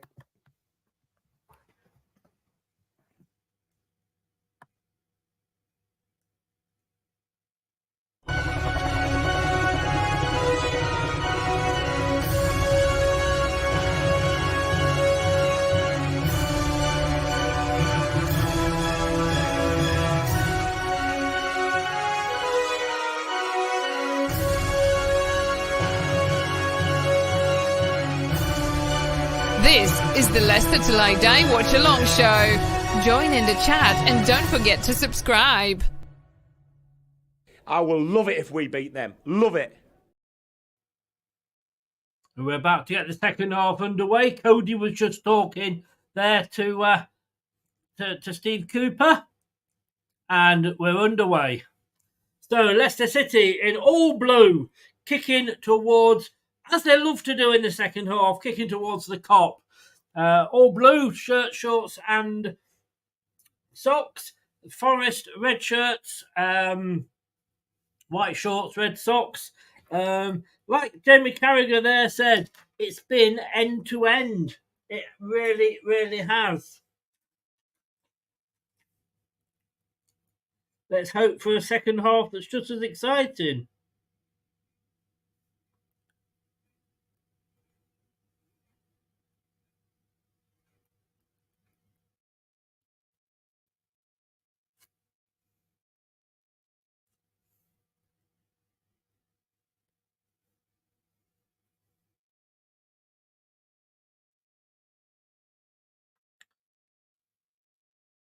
Aberdeen gets a yellow card within the first few minutes of the second half. Whoa.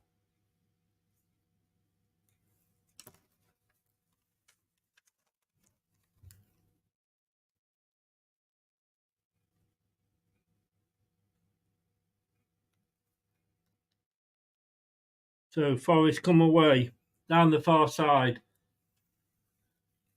Got numbers forward here.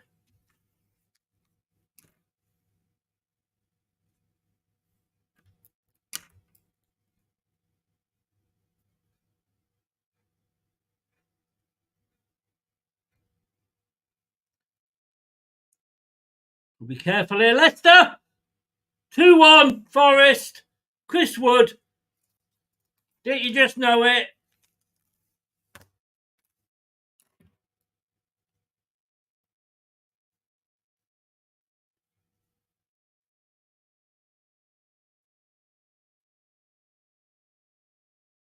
Wow.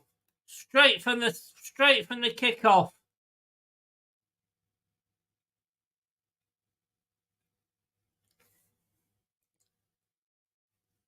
Chris Wood, didn't you just know it?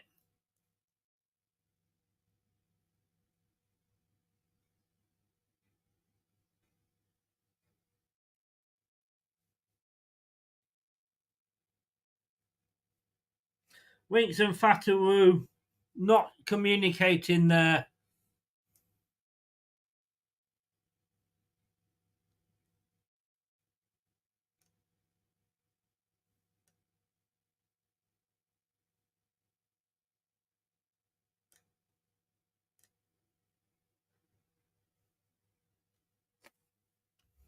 Well, all that good work in the first half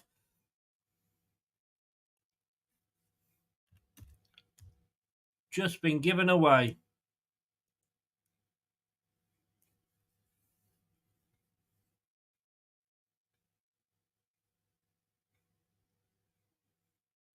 You know, 3 points has gone out of the window for us in the prediction league.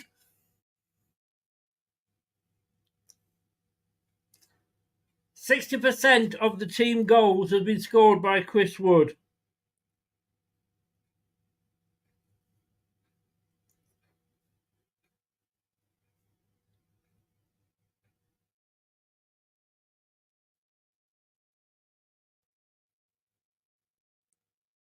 Oh, Stell's had to punch that ball away.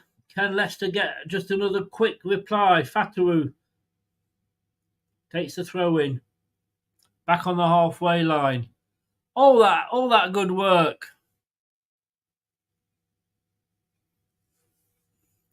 Just asleep.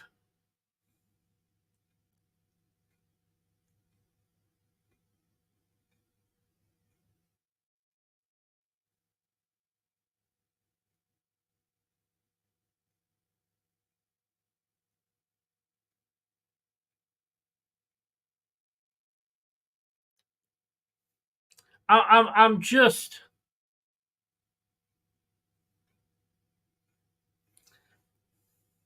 I think it was Fatawu that was slow. He wasn't there for Winks, but then should Winks not have passed if there was nobody there?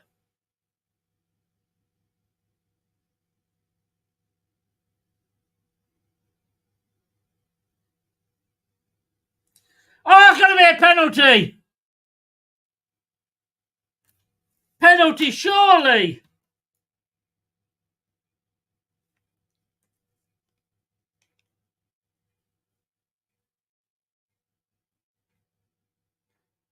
That was a penalty. It was pulled back.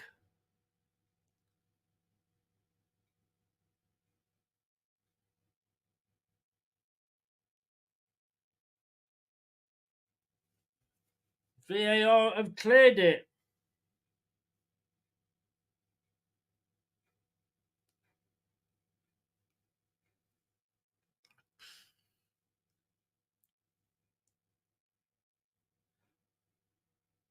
Renette now. Oh.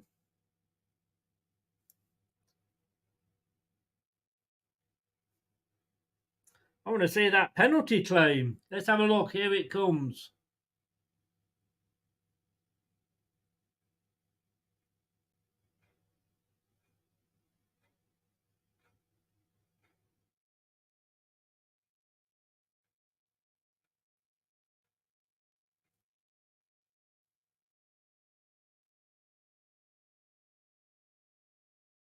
I think that was a penalty.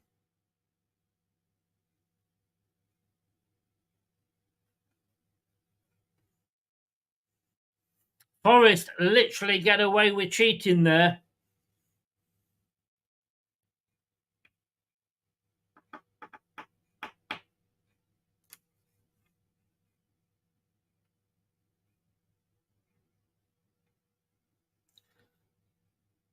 So Fatawu on the far side, just walking with the ball into Winks. Renette loses it again.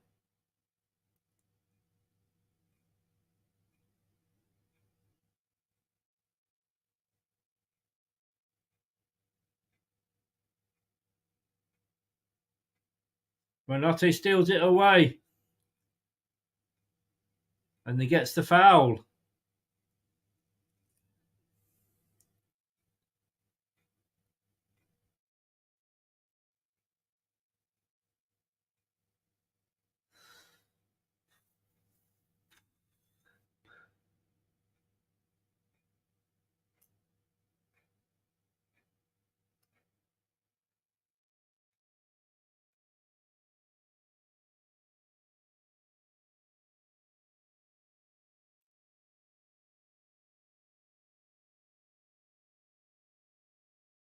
Yeah, I get what you're saying, Jeff. I get what you're saying.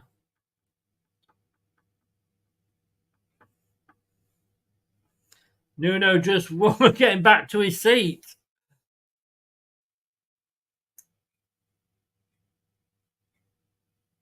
Poor free kicks. It's cleared straight away by Forest.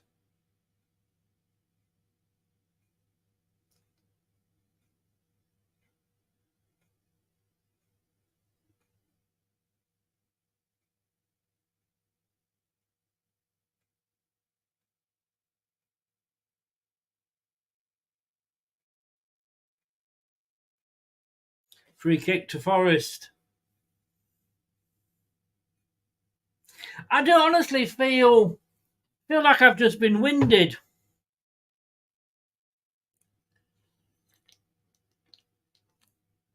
I really do.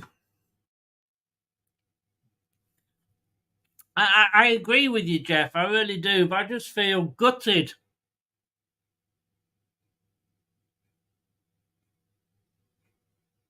Oh, good defending. Twice there from Leicester. But it's still with Forest coming at us down this near side. The Langer, nice ball. Still got possession, Forest. Got the space as well. Chip it into the far box.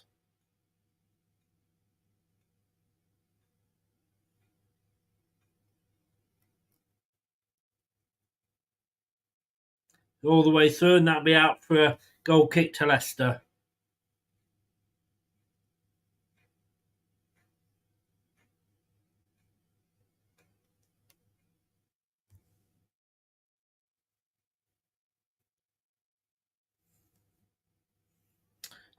Howard, who do you take off though?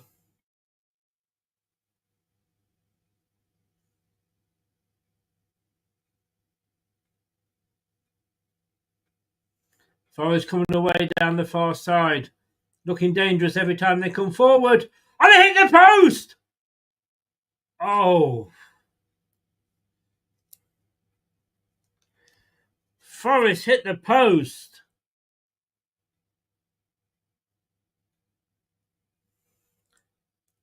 Madison, I think, had it covered. No, he didn't. No, he didn't. Good effort by Forest.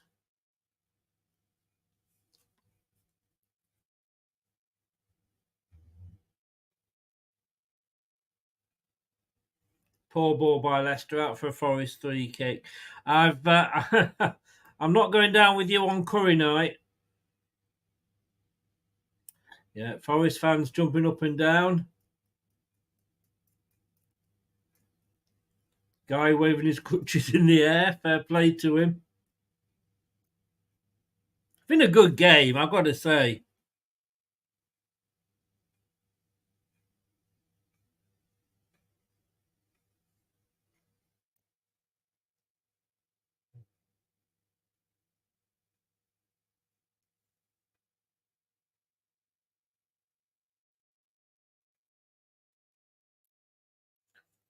Fans trying to get behind Leicester now.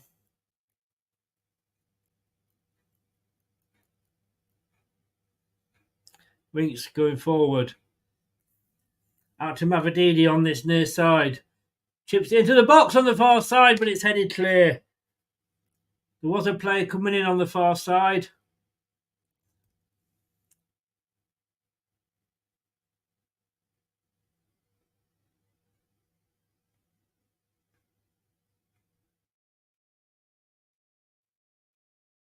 "57 minutes gone. Leicester City 1, Nottingham Forest 2. I wouldn't say it's been that bad.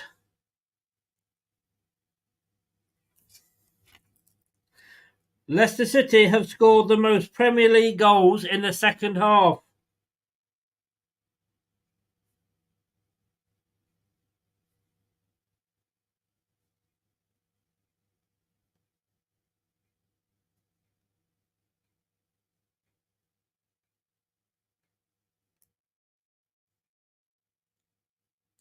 Now, Buonanotte out to Fatawu. He's going to run into the box. Oh, just a little bit too.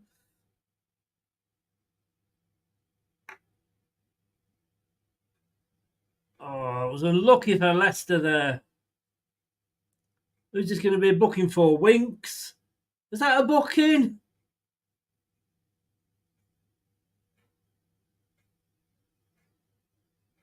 Yeah, probably was.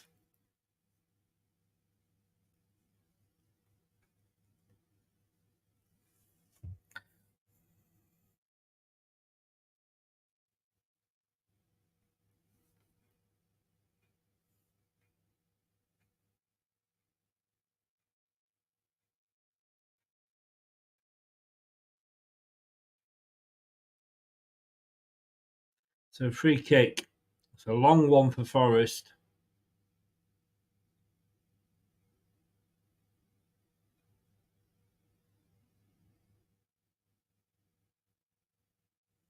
Good play here by Forest.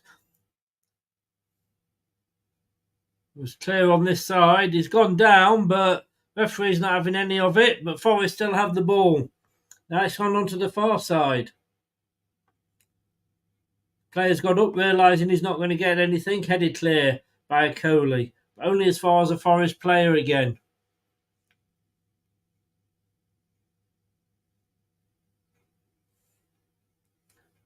I've got to say, at the moment, Forest are on top.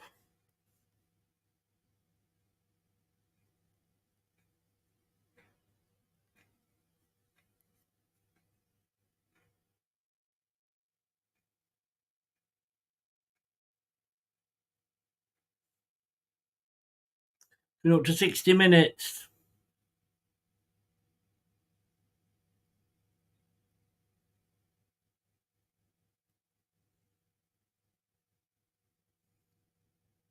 Oh, it's a goal. Chris Wood. 60 minutes.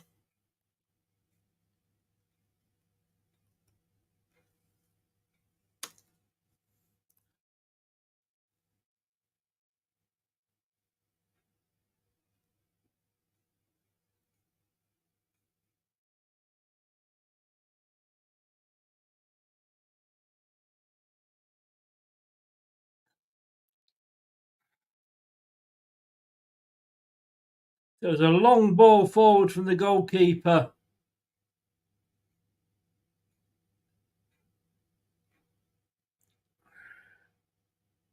So it was an up and under. As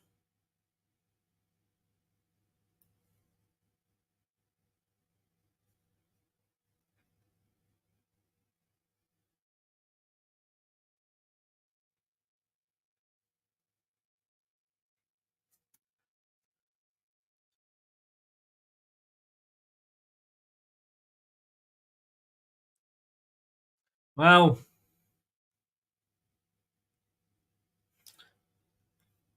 we did say, didn't we, that Chris Wood was on fire?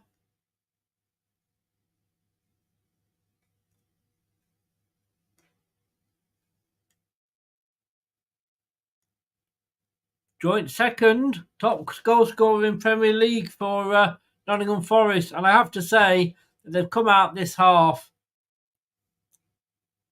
and they've really, really taken it to Leicester.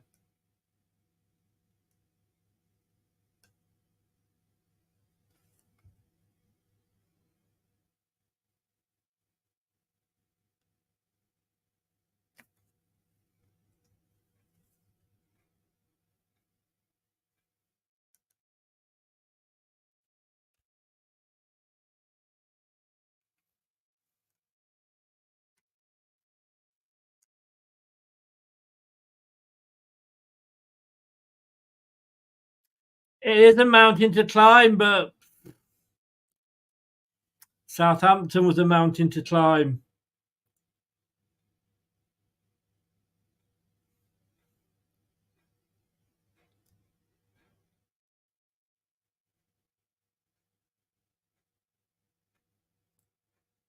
Do Forest deserve this?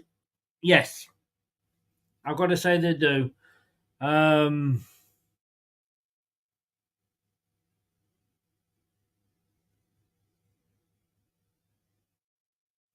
You've got to have hope, but then again, it's hope that kills you, Paul.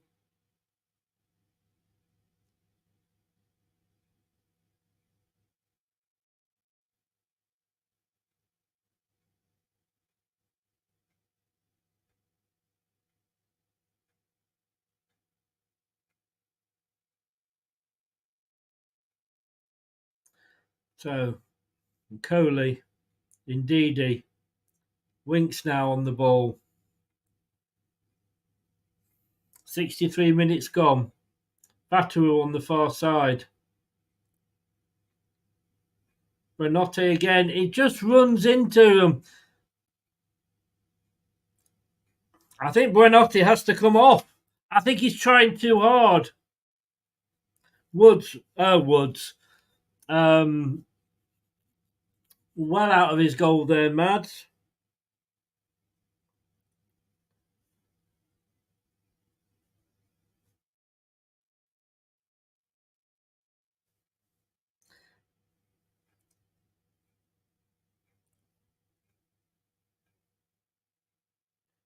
I mean, I know you can't really say, Carls, come on, catch yourself coming forward.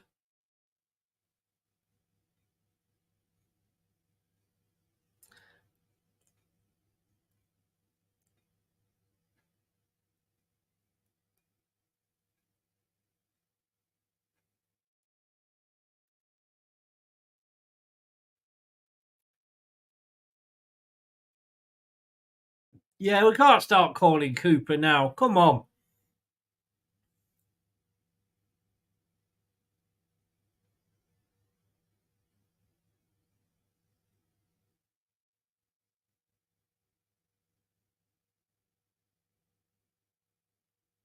And in fairness, Reese from Red Side of the Trent, he actually was.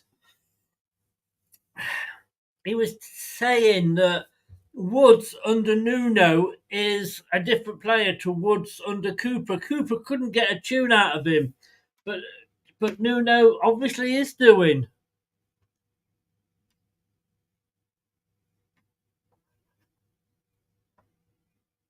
Yeah, it was Route 1. Yeah, look, back-to-back wins, and 10 minutes and you call him for his head. And then you got,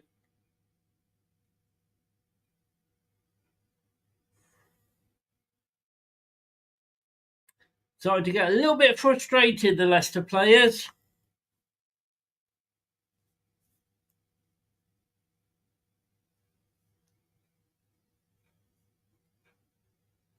Buildup again. He's just taking these shots when he doesn't need to. He could have passed that ball.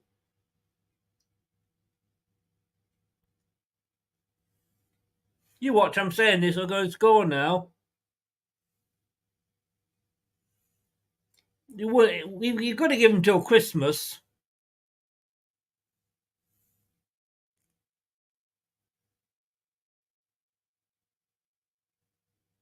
What we want is a header from Faze from this corner, like the one that he did last week against Southampton that Matt saved.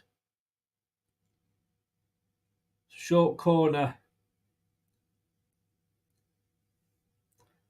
Should pretty much wasted. It comes over now.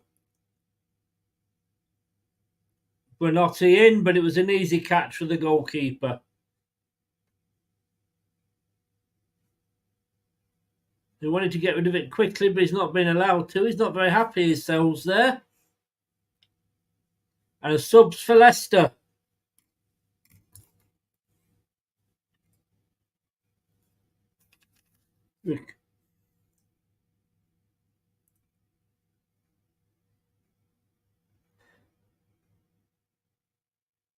Ricardo is off.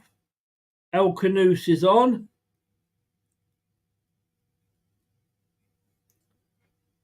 And Ayew is on. And Mavididi is off.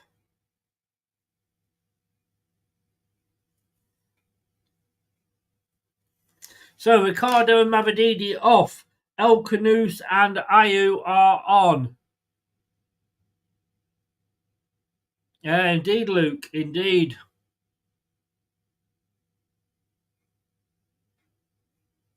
Yeah, John, exactly. If we'd had this, if he'd given us this start at the start of the season,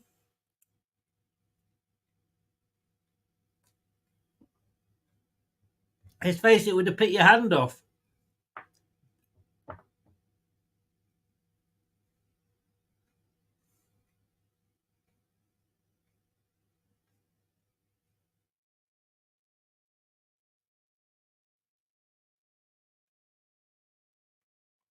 Corner for...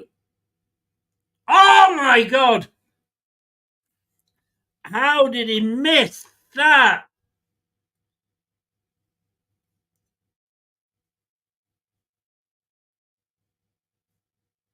How did they miss?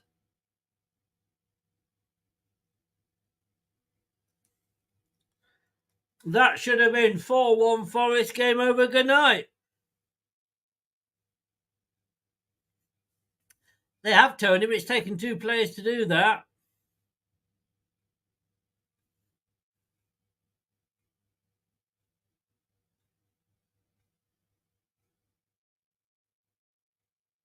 Can we say another amazing goal from Ayew? And can El Canoose hit the post, of course, against Southampton? Ayew on the ball, brings it in. Oh, it's ended up straight in the goalkeeper's arms. 70 minutes coming up to having been gone. Double subs for Forest in a minute. Really, defensive mistakes have... JB, thank you very much, sir. Thank you. Very kind words. Appreciate that. Got to say, it's the defensive errors that have cost Leicester.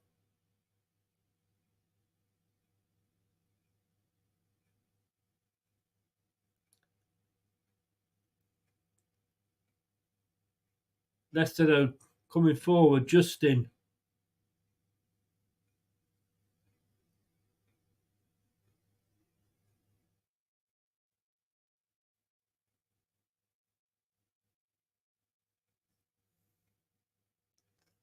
Oh, well played by Coley there. Good defending, and I think he probably went down just to break the game up.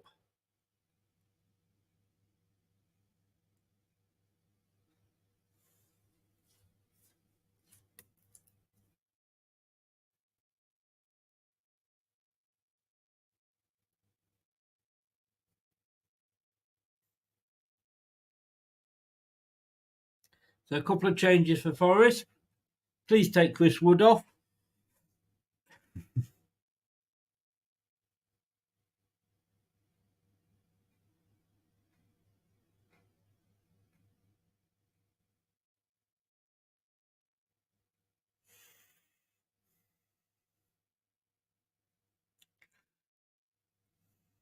Moreno and Anderson are off.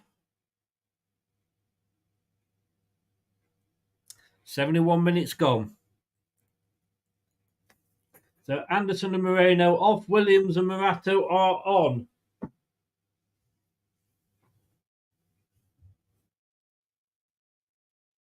They are going more defensive changes.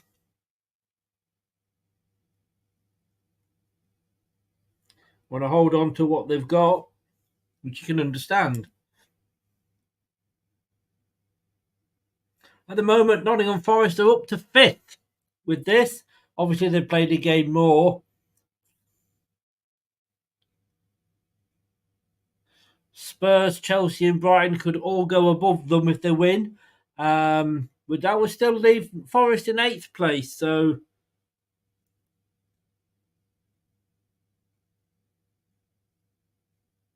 the moment, Leicester just can't string a pass together.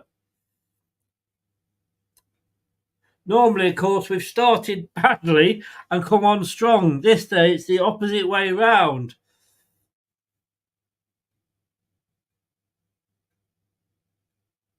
Fatawu on the far side. He gets a corner. Surely we can't do it twice, can we? Now exactly true. I mean, you just don't know. It's football. It's why we love it.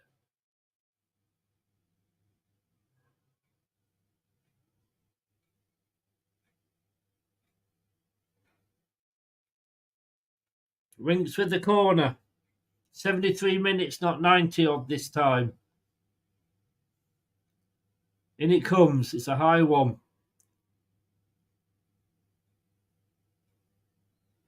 Oh, Forest player goes down. Free kick.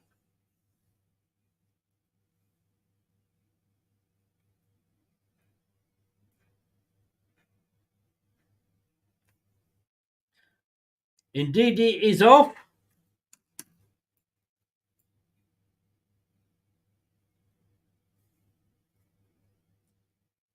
Indeed, he off. And Sumare is on.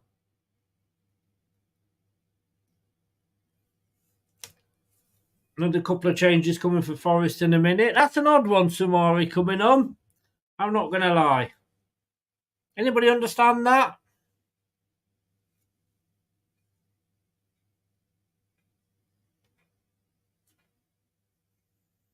Depending what happens over the weekend, we will still be in 17th. Football moves on, Tony. Football moves on. Years ago, Man United were winning the Premier League every season. What went wrong? That is football. Football has cycles, and at the moment that was our cycle. We were doing very well on it. But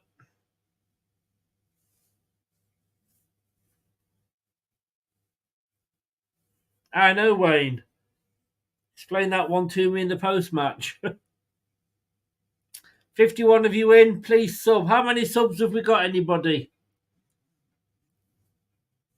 How many subs? How many likes, I mean?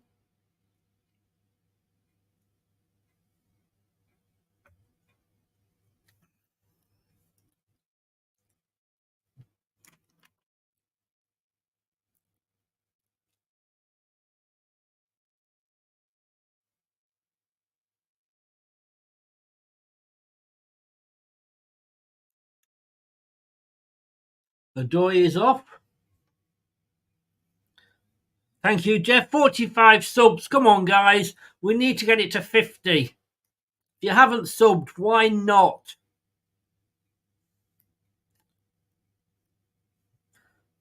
We don't charge for this. The least you can do is sub. It's free.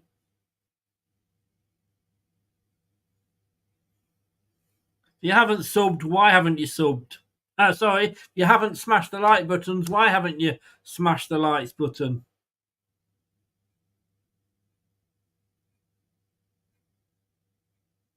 Well, 14 minutes to go. Everything's going Forest way at the moment.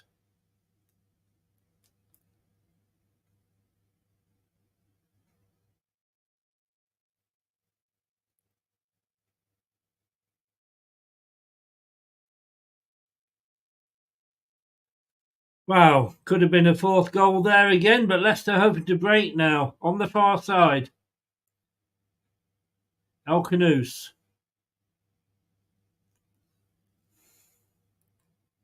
Samare. Good ball to Ayu. Can't get it across though. Comes out for a throw in. It was a nice move. Come on, got to get to 50 subs, 50 likes, sorry. 50 likes. El Canoes. Leicester playing 1-2s. Oh, Buonanotte. It's a corner. Is it? No. I don't know what Buonanotte was doing there.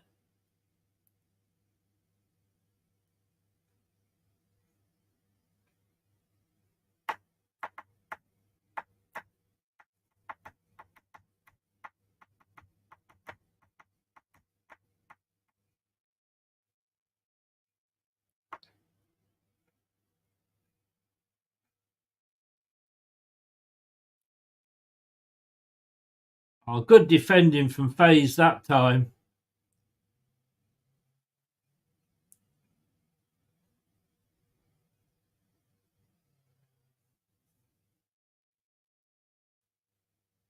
Samare, that was a good run from Samare.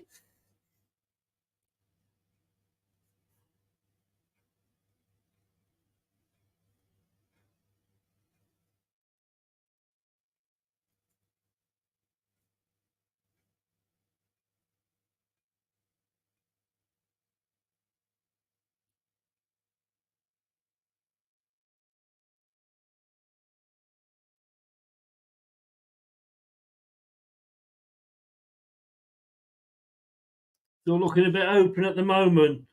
James gets the ball across. It's headed clear.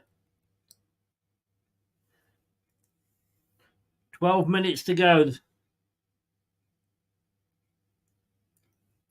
Cross comes in. Vardy can't get on the end of it. Head tennis at the moment. Forest boot it up. Faz. Very composed on the ball. A little too composed. Cheers, James. All the best, mate. Thanks very much. Thank you very much, James. I'll say good luck to Everton.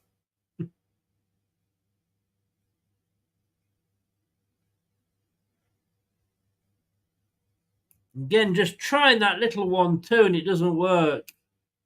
79 minutes gone.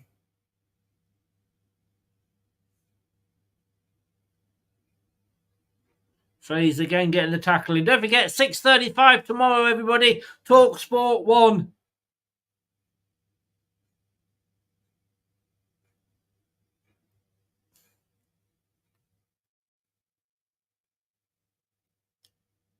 I will be on there. The weekend breakfast with Natalie Sawyer. And I think it's Andy Townsend. Free kick to Forest on the far side. Obviously, they're not going to take much time getting up. Can't really blame them. Leicester City 1, Nottingham Forest 3. I got the score right, just the wrong way round.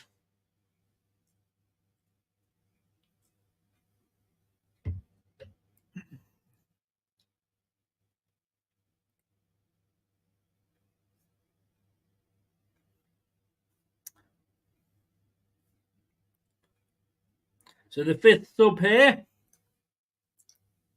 And finally, Chris Wood comes off.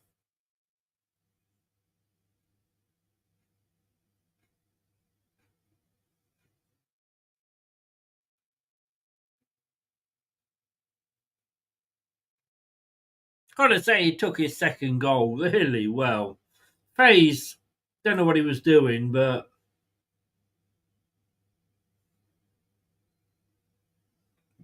so under 10 minutes to go. Free kick to Forest. Into the box, poor header. That's a corner. It was a Faze defensive header.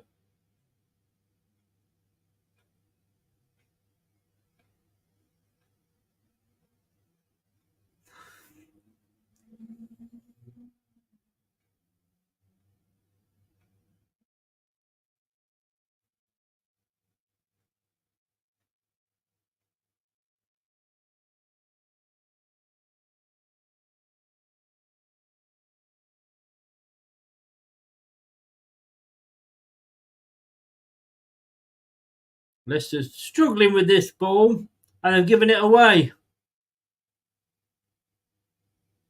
Are you there, giving it away? Oh, that was a high shot there. I think it may have gone out the ground.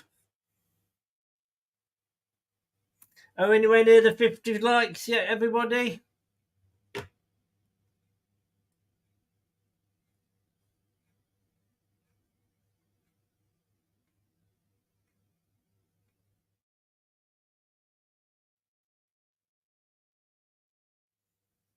Oh, 49 likes, guys. Come on.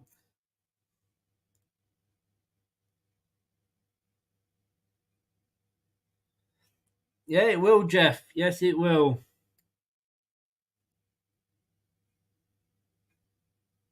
Don't like it extreme? You got two choices. Stop and watch it or fuck off.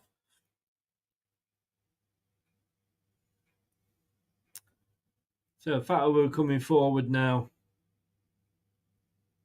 And again, he gives the ball away.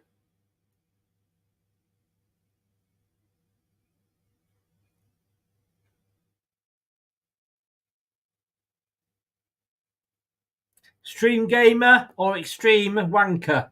Not sure what you are, mate, but if you don't like it, bugger off.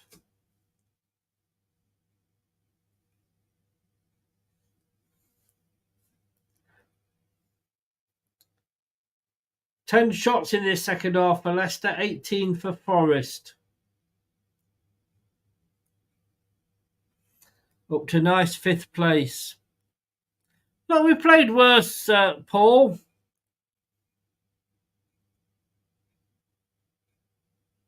You know, we've come up against a team, to be honest with you, they're going up to a European place with this win.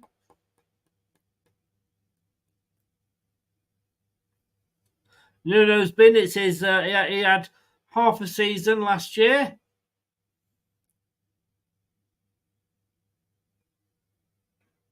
Oh, we're giving the ball away. Forest come down now. Oh, plenty of space here for Forest. He's going to take a shot. Oh, now there's one on this side. Oh, he's pulled it away, Silver. He had the time and the space to shoot.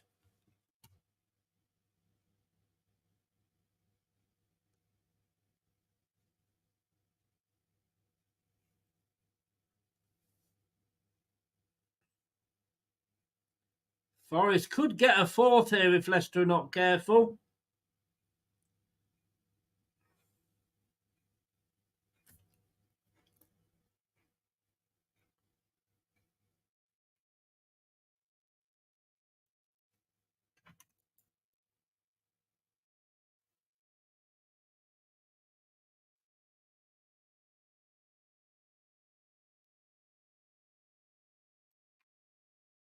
Oh, what the hell was that again?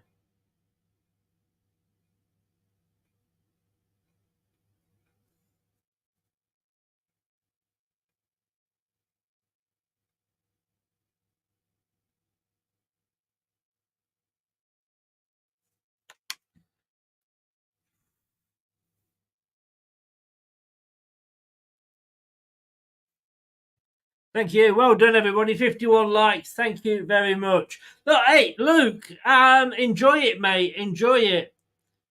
So ball's in, but it's straight into the goalkeeper's hands, who falls over onto the floor and holds it, and you can't blame him. Sumare, sorry, it was with the cross in there. Howard, look, like I say, if you'd given me 9 points after 9 games at the start of the season, I'd have taken it.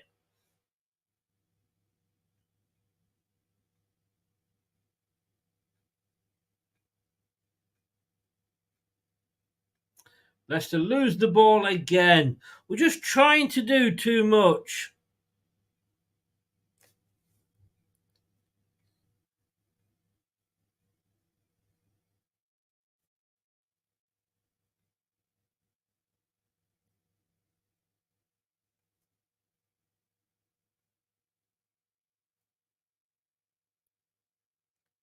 Don't forget, 7 o'clock, everybody, Monday night.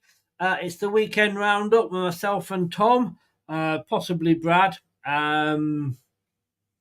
We'll be talking about this game, and we'll be talking about the Arsenal-Liverpool game as well. Craig, yeah.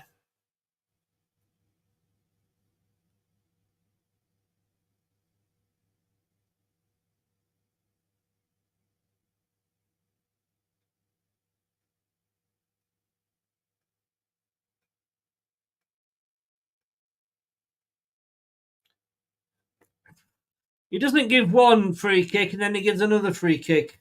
Leicester players getting a little bit frustrated now.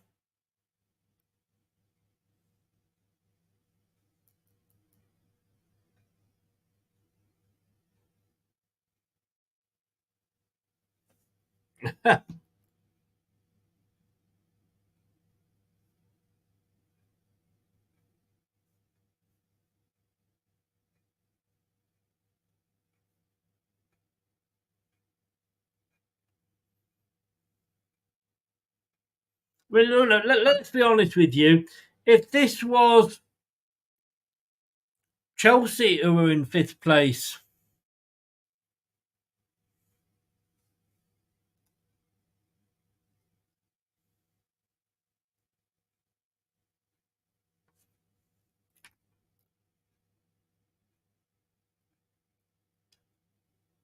a card for AU.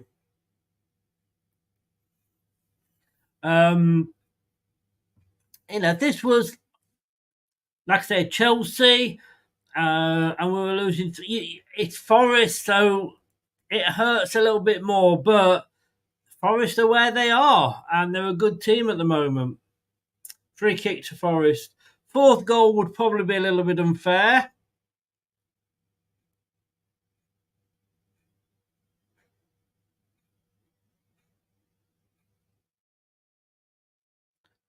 Hit that post.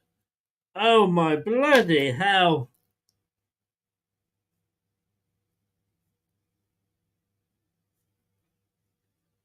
It wouldn't have counted because he was offside.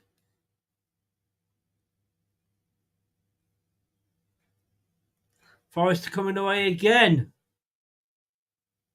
Good defending there by Leicester. Nowhere for AO to go. 89 minutes. Time is running out.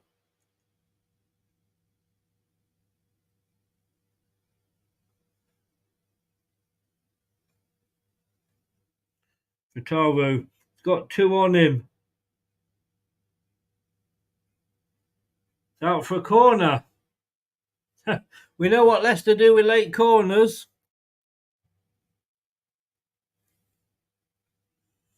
So half of your family will be very happy, Jeff.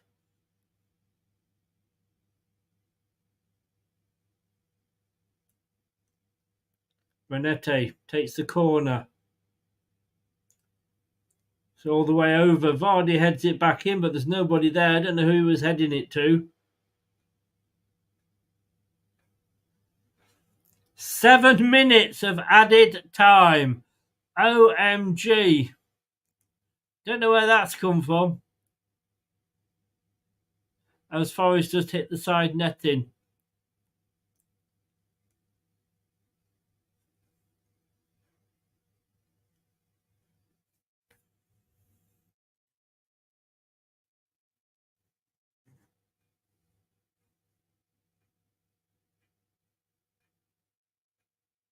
7 minutes. Could we?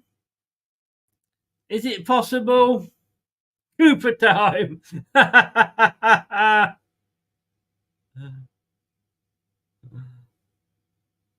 Now the second half, it's definitely been Forest.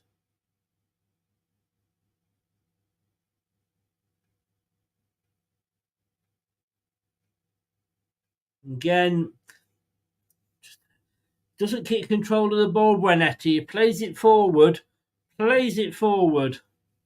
He just doesn't hold on to it. Chris Wood having a laugh and a joke.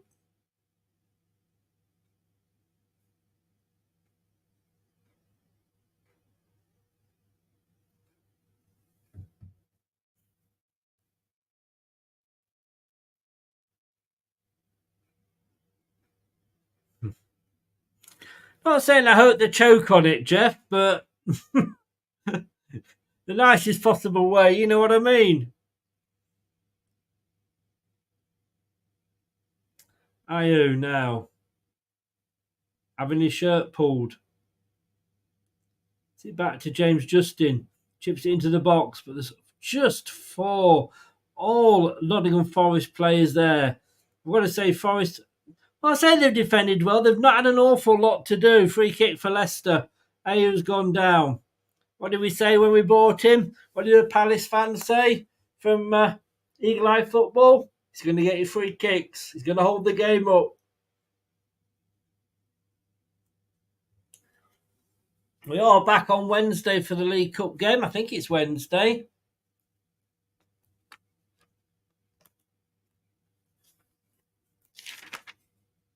Yeah, Wednesday. We'll be here at 7 for a 7:45 kickoff.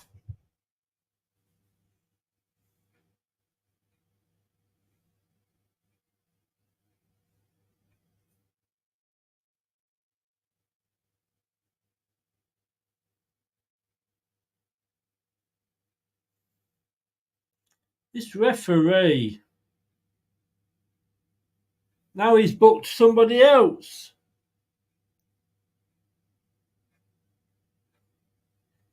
Who's he booked this time?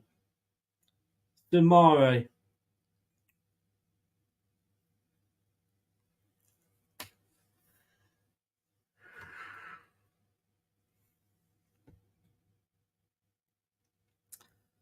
So.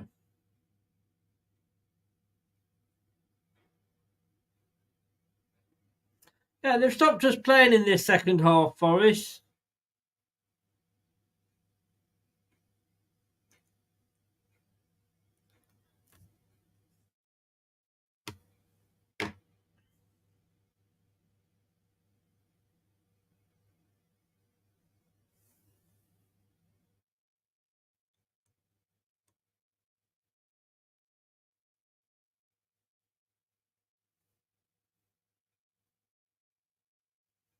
Cheers, Yvonne. Thank you very much.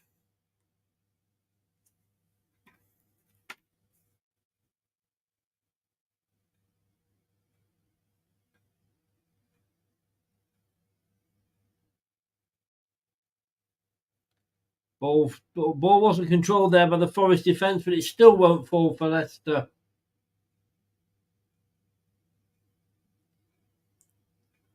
But again, not going to a Leicester player in the box. Oh, referee, for fuck's sake.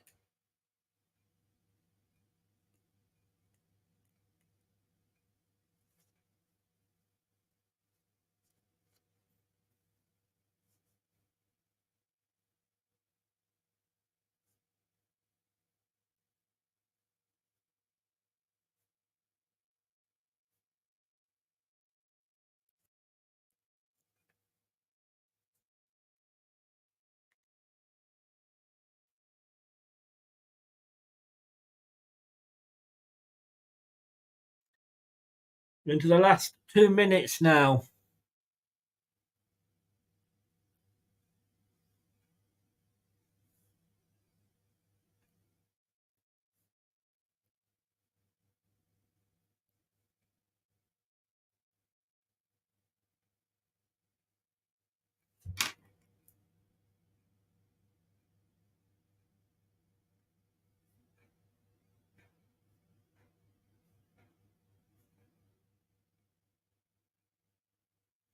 As Jamie Carragher said there, there's no reason to get too despondent for Leicester.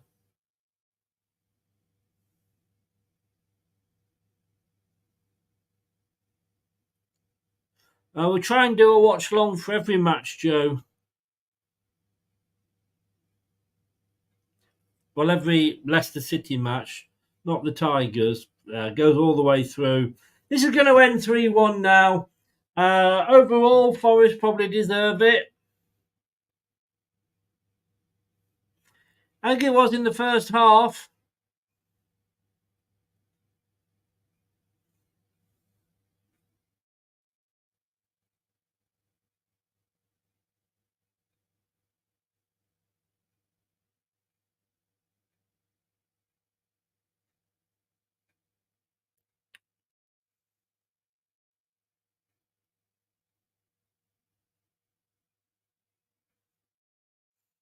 Just get it. You want to start kicking the ball, don't you? Your hair and the ball's all over the place, and you want to be kicking it. Don't forget, when the final whistle goes, we'll be in for the post-match. That's it. Dead on, all over. Nottingham Forest 3 or Leicester City 1, Nottingham Forest 3. And you got to say, fair play, Forest. Well played.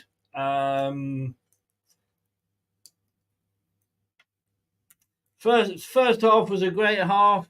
Second half, we let ourselves down. We're our own worst enemy in this game. We really, really were. Poor defending in the end. Totally Wolves. Totally. Right. Gonna go and have a little pointing Percy, and we will be back in about 5 minutes probably, or even less, for the post match. We're joined by Brad, joined by Wayne. Do stay. Let us know what your thoughts are. No, we weren't, Craig. We weren't. You're quite right. Anyway, look, we've just lost to the team that's fifth. Is that bad? I don't think so. See you in a few minutes.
Subscribe to our YouTube channel now and make sure you never miss another upload.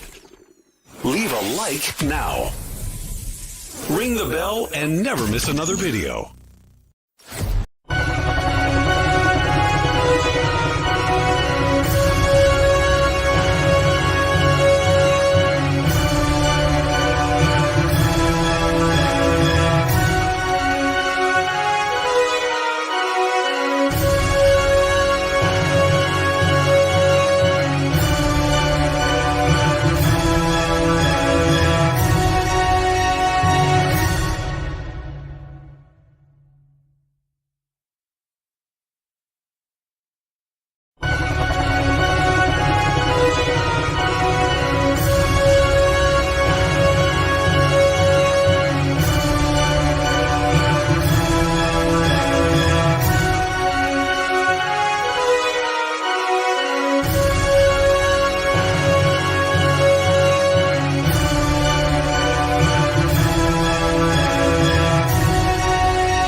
Oh, Brad, it was all going so well, wasn't it? And Wayne, good evening to you.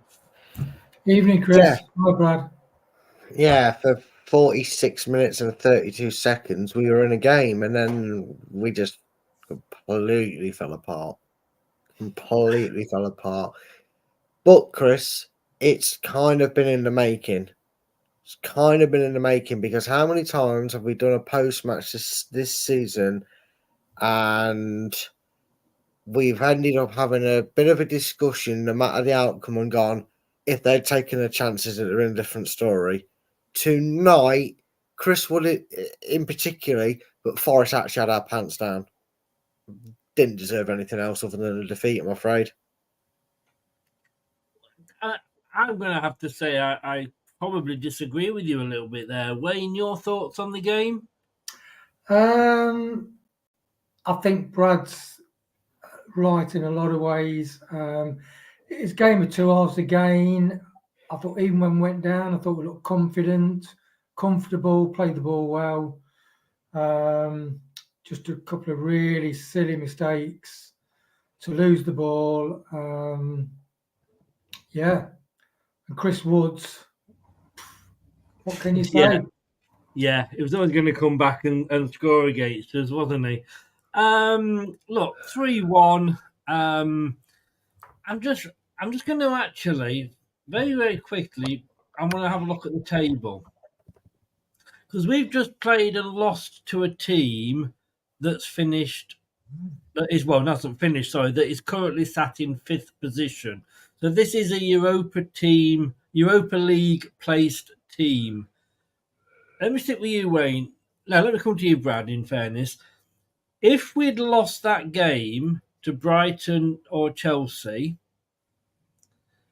who are 6th or 7th, or even to Villa, would it feel as bad? Yeah, because I'm just disappointed in the manner we've lost the game.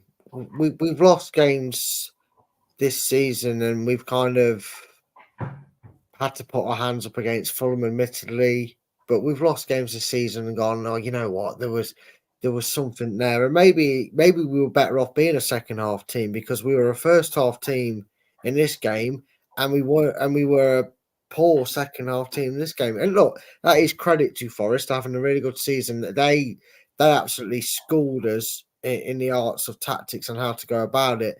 Their manager looked at us and went, look, there's a mistake in them, and if you get a mistake in their back line, you're going to give yourselves an opportunity to score. I mean, Chris Wood's first goal to put them 2-1 up is a great finish, but the second one, I mean, the weird thing is, Chris, the goals we conceded all came from Leicester being dopey and dozy at the back. The chances they actually missed that would have, in fairness, rightly killed us off 4-5 or 6-1 tonight, hit the post. You know, the chances they actually created, they couldn't put in the net. The chances we gifted them, they scored. And that's been the feeling for, 9 weeks now, Chris, that if you get out Leicester in their own 16-yard 30 yards area of the pitch, they seem to switch off. I mean, what the hell was that undercut pass and complete nothing there by Fatu? Didn't even register the ball was coming to him because he was off on his merry way to go out wide. No, I get what you're saying. Well, you're actually jumping ahead of me by about three things there. I just want to pull you back. No, right. Wayne, I mean, look, 64% possession we had, 11 shots, and I grant you only one were on target, and I'll come back to that later. They had 20. I did not think we performed that badly. Our undoing was the back line. So basically, I'll tell you what then, on that performance, Wout Faes dropped, doesn't come anywhere near our team again. Brenette, he shouldn't be played either because he was shitty. He made a cock up. So did James Justin. I mean, we are a newly promoted team. Yes, okay, schoolboy errors, but come on. Like I say, this is I said this when we lost again the other week, and everybody's saying, well, yeah, but it was like a top team and all that. Well, Forest are a top team this season. Yeah, they are. And you can see when you did that show with the Forest fan, you said, oh, you're worried about Fatu, you're worried that we've done this, that we've scored all the goals. And he said, to be honest, no, we're not. And his kind of assessment of Nottingham Forest, where they are and how they play and their pros and skill set, it was spot on. They're really good defensively. In fact, in the second half, I did think, I cannot see, even with the subs on the bench, how we could possibly break this team down. They were so well organised, which is typical Nuno side. And yeah, the fans got what they wanted with Mavididi, Fatu and Ricky P. And Ricky P, interestingly, was dropping into midfield, wasn't he? As in the Enzo system. But, when you got sort of when Notte lost the ball, it broke through. Justin had a chance to clear it. He just missed the ball and they scored from that. And then Winks, that, as Brad mentioned, pass to Fatu, that it wasn't a proper pass, it was a bad pass. And sometimes games do swing on those real cock-ups. But I agree with Brad. I think we have had a weakness through last season and this season, right through the centre of defence. I think that is known amongst all the sides that play. But if we could go through, let's go through that team. And this is all going to be what's the word I'm looking for? Well, it's not a question as such, but I am asking a question. I can't think of what the word was. Rhetorical. Thank you, Brad. I never thought I'd ever be corrected on his grammar by Brad, but there we go. Right. Pierre had a fault in him. Didn't really see much. Faes, let's just drop him because every week, I mean, he nearly scored a brilliant own goal last week, which would have killed the game off. Cost us a goal this time. I mean, he always seems to have a mistake in him. Akoli, no, it wasn't too bad. Justin, for the goal, he was kicking at mid-air. If you can't actually make contact with the ball at this level, then you shouldn't even be in the changing room. Winks, who was that pass to? Was it the second or the third goal? He played a pass to somebody that wasn't there. Brunette, I mean, he should have been yanked off at half time. He was trying too hard. I mean, there's half the team gone for the individual mistakes, but an overall performance, I don't think it was really, really that bad. I have to say, let's just go through some comments because they tend to agree with you two, in fairness. Did Ricardo make much of a difference? We've shouted for him. We've had him. If he's dropped now, I don't think he should be dropped. I think Faye should be dropped. Maybe bring Vestergaard back in if he's fit enough, or Cody. Jeff, many thanks, Chris, and the chat in resisting spoilers. Deserved Forest win. Yeah, I think that you've got to say they probably did deserve it overall. Defence was dire, too many mistakes. Defence was awful. Tony Smith, I thought we had our best 11 out tonight. How wrong was I? We will play worse. I'm going to stick my neck out here, Brad. We will play worse than that and win. So, does that make sense? Is that what I'm trying to say? Yeah, I get you. Hmm. And to be honest with you, over a course of 90 minutes, I, I think teams have played better against us consistently for 90 minutes and not come away with the win against us. Bournemouth was the most notable one, our first win of the season. You could argue that Bournemouth for 90 minutes did everything but put the ball in our back of the net. Hmm. It is a little bit of case of it was one of them nights, we everything that Forest did turned to gold, everything we tried just went wrong. Look, Forest did the homework, they did the game plan, and when you're buoyed with confidence, when you're right up there, everything you do, no matter how reckless or ambitious it might seem, works. They took a chance. Just going to stop you there because we have got our Kate Yeah, in. I heard that. That was annoying. That was So weird. let me just get Kate in, Oh, if I Katie. can. Hello. Kate, hello. Well, was it as bad as Wayne and Brad are saying? I don't know what they were saying, but if it's a 1 out of 10 just for turning up, then I'll go with it. Was I watching a different game?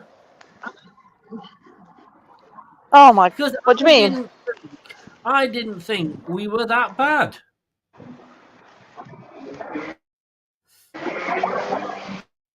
Are you joking? No. Crikey! Hang on a minute. I'm in a high traffic area. It's a bit noisy. We were terrible. We were absolutely terrible. I think only Vardy. Yeah, they're probably the only ones that played relatively well, to be honest. And I don't think Ricky P did anything majorly wrong. Everybody else was just, I don't know what happened. Touches were terrible, passing. Yeah, it was just really, really. The second half, the first half, I thought it was our best first half of the season. Yeah. I thought we were outplayed. I thought we were outplayed at time. The Forest just edged it at the first half. They absolutely battered us that first 15 in the second half. Yeah, I mean that was it, and it was costly, stupid mistakes. I mean, Faze has got to be dropped, hasn't he? He nearly scored a worldly own goal last week, cost us a goal Well, this week. What the hell is he doing? Let's get him out and get Vestergaard back in. There you go. Look, the police are after him. yeah, well, he's injured again, isn't he? He's took another. he's took another setback, Vestergaard. He's not fit. He's come back from All right, international injured then. again. Whoever's fit, Faze So has got to be dropped. yeah, whatever. Yeah, I mean, both of them were terrible tonight. But yeah, Faze just has a. He just goes wandering, doesn't he? He was so far out of position at times. We've just let them through. And to be fair, they had a front four that did really, really well. And they just did a job on us in that regard. And we were equally as poor as they were good in that department. But yeah, Fast was just an absolute liability. I thought Jordan Ayew came on and was absolutely atrocious.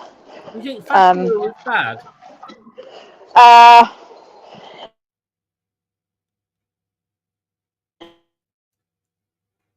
Hello?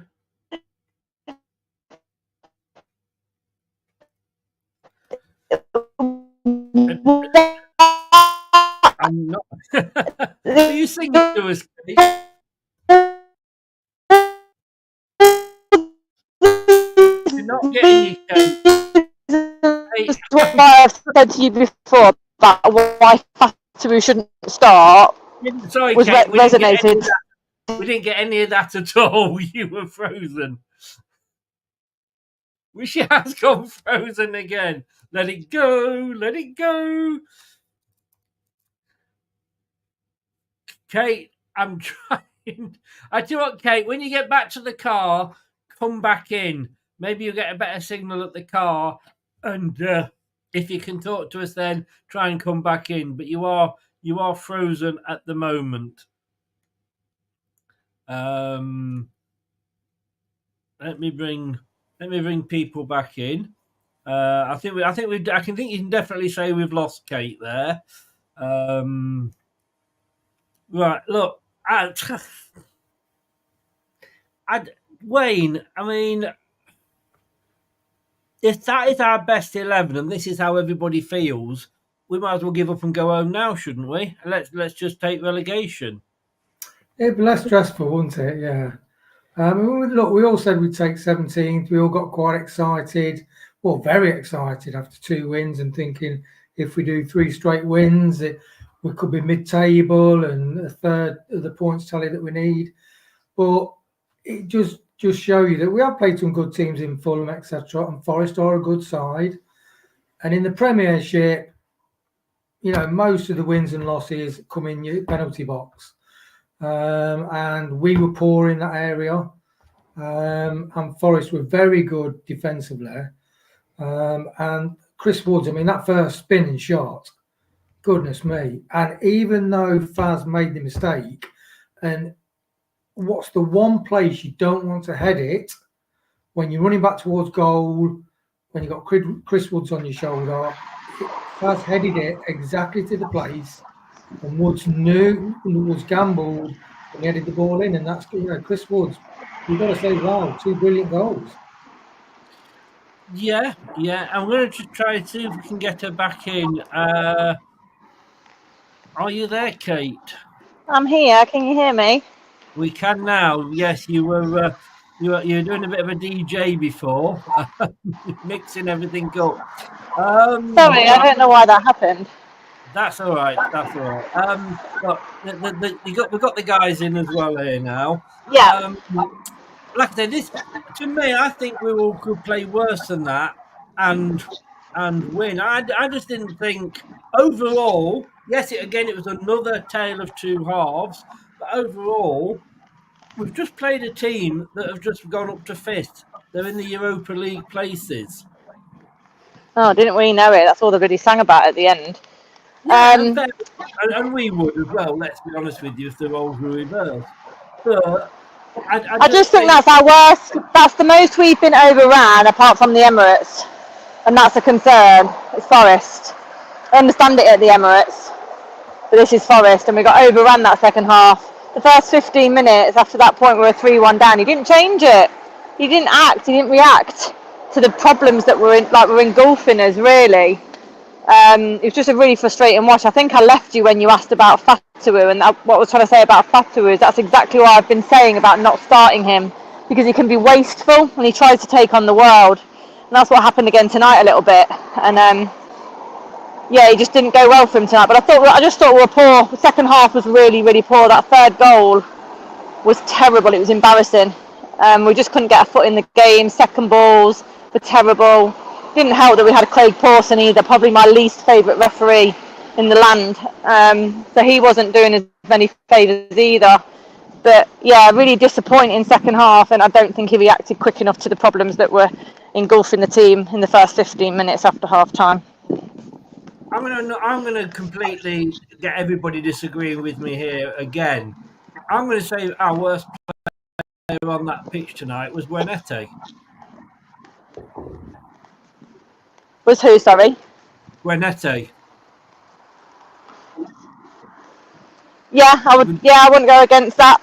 He was absolutely shocking tonight, but I think Fass edged it for me. I mean, Buenete had a hand in the first goal. He gave it away, and then Justin kicked at fresh air. But after that, all he did was chase the ball. If he could go past one player, no, that wasn't good enough for him. He had to go past 5 or 6. If there was a pass on, no, he had to have a shot. Didn't somebody, whether it's the captain Jamie Vardy or the manager calling over, saying, this is a team game, mate, and yes, you might be a World Cup winner, but you're not going to win us this game on your own. He should have been taken off. Yeah, he should have absolutely been taken off. I think El Khanous should have come on earlier. I don't agree with that at all. I thought Buenanotte was really, really poor. I could have said that about a few players. I thought Fass was really poor. Didn't understand the Ndidi to Samare.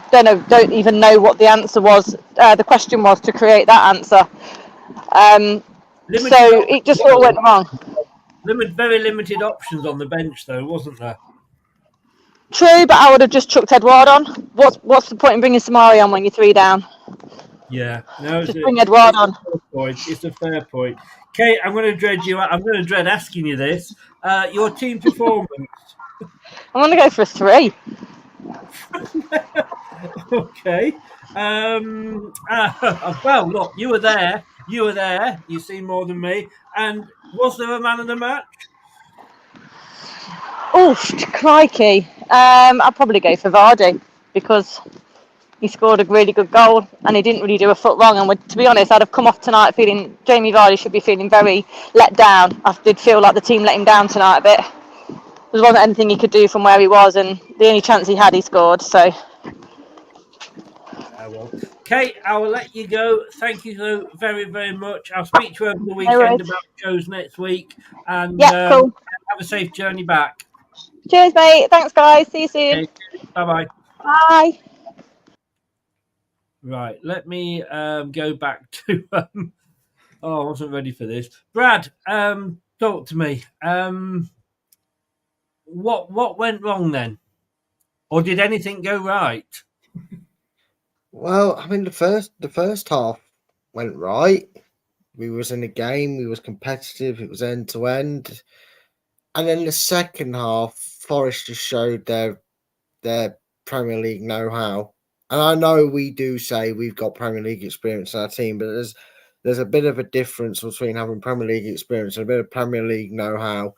You know, that they tweak things ever so slightly, and it was kind of like we just got absolutely Southamptoned, because we tweaked things ever so slightly that kind of maybe went under the radar against them.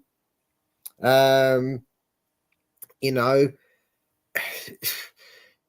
and it worked, and it just felt like they completely read us. They read us in that 45 minutes as if they went into the dressing room. And Nuno, who was sat on the highest perch available, kind of went, right, this is what Leicester do. We've seen that now. Here's where we'll get them. They make mistakes here. They pass into, and this is one of the most frustrating things I hate about modern football. We don't pass the feet anymore. You think we do, but we don't. We pass into areas, because how many wasted crosses were into where cutbacks were made purely because I was hoping someone if looked putting the ball back, Boate, Winks, Vardy at times as well, they had the head down and they were just going, and someone be there. Ah, crap, it was gone that way. Oh, well, I guess no one was there for us. And I just hate it. You don't pass into space, into areas and hope, into danger areas. You pass to someone's feet. You try and get a ball to them directly. You put a cross into a box where the players are. I think we had one cross into the box, Chris, where there were 7 red shirts and only 2 blue shirts. And I was sat here going, how are we the team that's 3-1 down and only throwing 2 bodies into the box? Everything that could go did go wrong for us in that second half. And I'm just baffled. Steve Cooper must have had a brain transplant between his ride home from Southampton to today's game, because whatever he learned from Southampton, he kind of just went, here's to fix it for what works for us when we're not playing that well. Oh, well, don't need that. Let's just do this instead. But Wayne, Cooper gave us everything we wanted in that first half. He gave us Ricardo, he gave us Fatawu and Mavididi, and at half-time, me and Brad were saying we don't feel nervous at all. You know, we were in that game. We weren't out of it at all. We'd gone 1-0 down. Had they not scored early, and let's be honest with you, it reminded me back of the old Brendan Rodgers days of conceding goals just after half-time. Had that not happened, it could have well been a different result. Yeah, I felt confident in the first half, even when we went behind. I felt confident. It was a game of 2 halves. I don't know whether Nuno's position up in the stands because he was banned. There's lots of managers that go up in the stands, don't they? And they have the microphone, they have the communication with the second command on the bench, so they can see the better overall game. But he definitely worked on things and tweaked things, as Brad said, in the second half. I do think that when the mistakes happened, it did show fragility. Whereas Notts Forest, they used the ball really well. And was Nuno manager for? Was it Wolves? Yeah. Wolves, Originally with like Jimenez, and so he really does get organised teams, difficult to beat. He's always played exciting on the break. And if like when Leicester played on the break, with Vardy and Mahrez, you've got to be good with the ball on the break. You've got to be able to pass at speed, run at speed, control the ball. And I think Notts Forest throughout the whole game, playing out of defence and through us, did use the ball really well. They looked after the ball really well. And it's like Mavididi, people have been screaming for Fatawa and Mavididi, because we need to have the double attack, just one attack down one flank and using the full back to bomb on is not good enough. But it just shows you, played the two wingers, played Ricky P. Mavididi had a really poor game. He regularly cannot get past people. So it's okay playing the attacking options, but it seems like I think when the mistakes happened, we lost heart or lost belief, and whereas Notts Forest have gotten a bit more resolve. Yeah. Jesse says here, didn't deserve a win today, sadly, but there will be other games we can bag points from. Forest was always going to be a hard game. No way of getting into relegation this week, so that's a positive. It is, like I keep saying, we've got to say this is not the Forest that were fighting relegation last season. We are not the Leicester that was finishing 5th and winning the FA Cup. It's complete role reversal. We've just lost to a team that's in the Europa League places with a experienced manager. We are the new boys coming up. And I don't want to just come on to decision, but I'm just going to go through some of the comments first of all. Forest very good at trapping wingers on both sides.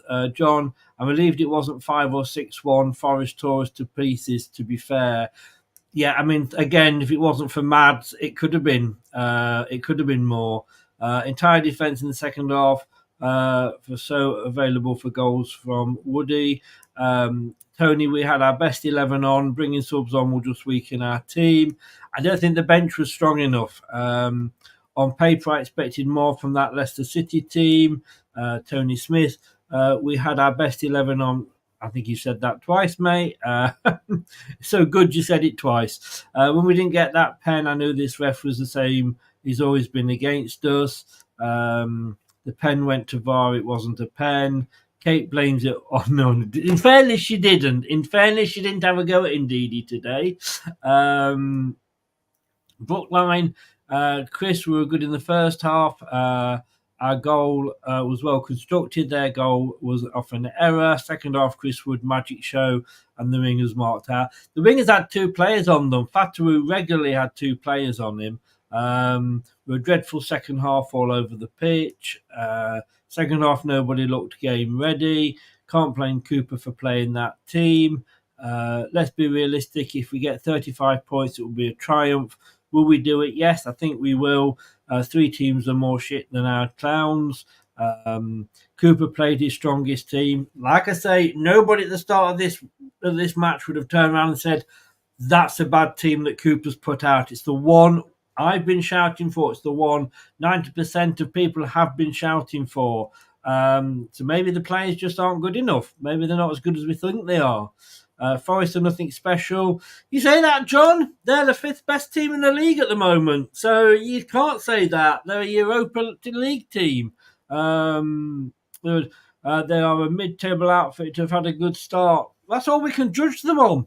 We can't say they're not a good team because they won't finish wherever they're going to finish at the end of the season. We've no idea. We can only go on what it is at the moment. We had better players. If we'd have had better players, shouldn't we have won though, Tony? Worst players, Fatawu, Faz, Buenete. This was all right. I don't get this Fatawu thing. I thought he was all right in the first half. Okay, I just got back home from the pub. Let's not panic yet. The Ipswich game is more important now. Game of 2 halves. Would we be this worried? Like I say, if it had been a Chelsea or a Spurs, I don't think we would have been. I think there's a little bit of Nottingham in there. Cooper gave the team we all wanted for weeks. Not his fault, they were shit. All the Nottingham Forest hype got to him. Interesting. Bad result, but let's move on. And Jesse just comes in at the end there. I was so chuffed and confident when I saw today's team. I think maybe Cooper changed things up a bit too much. He can't win, can he, Brad?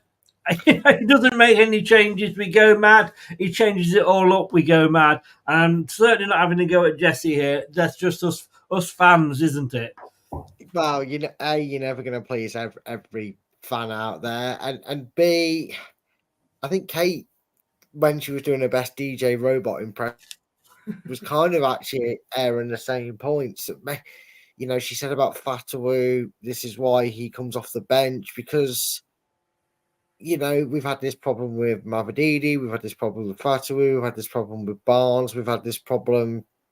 Probably the only player that's played on the winger for us over the last 10, 15 years that we haven't had a problem with, two people marking him, was Mahrez, and that tells you the level of ability. No, I'm sorry, Chris, but that's the level of ability you have to be to be able to still skin 2 or 3 defenders on you alive. And unfortunately, Fatawu, right now at his young age, doesn't have that quality about him. But we've got to be careful that we don't take that out of him. Oh yeah, of course. I applaud it. And again, I'm not worried about this defeat. I was kind of already, before the ball was kicked, would have taken a point with how impressive Forest have been in these first 9 games. I mean, they beat top of the league, so they're not exactly, no mugs or anything.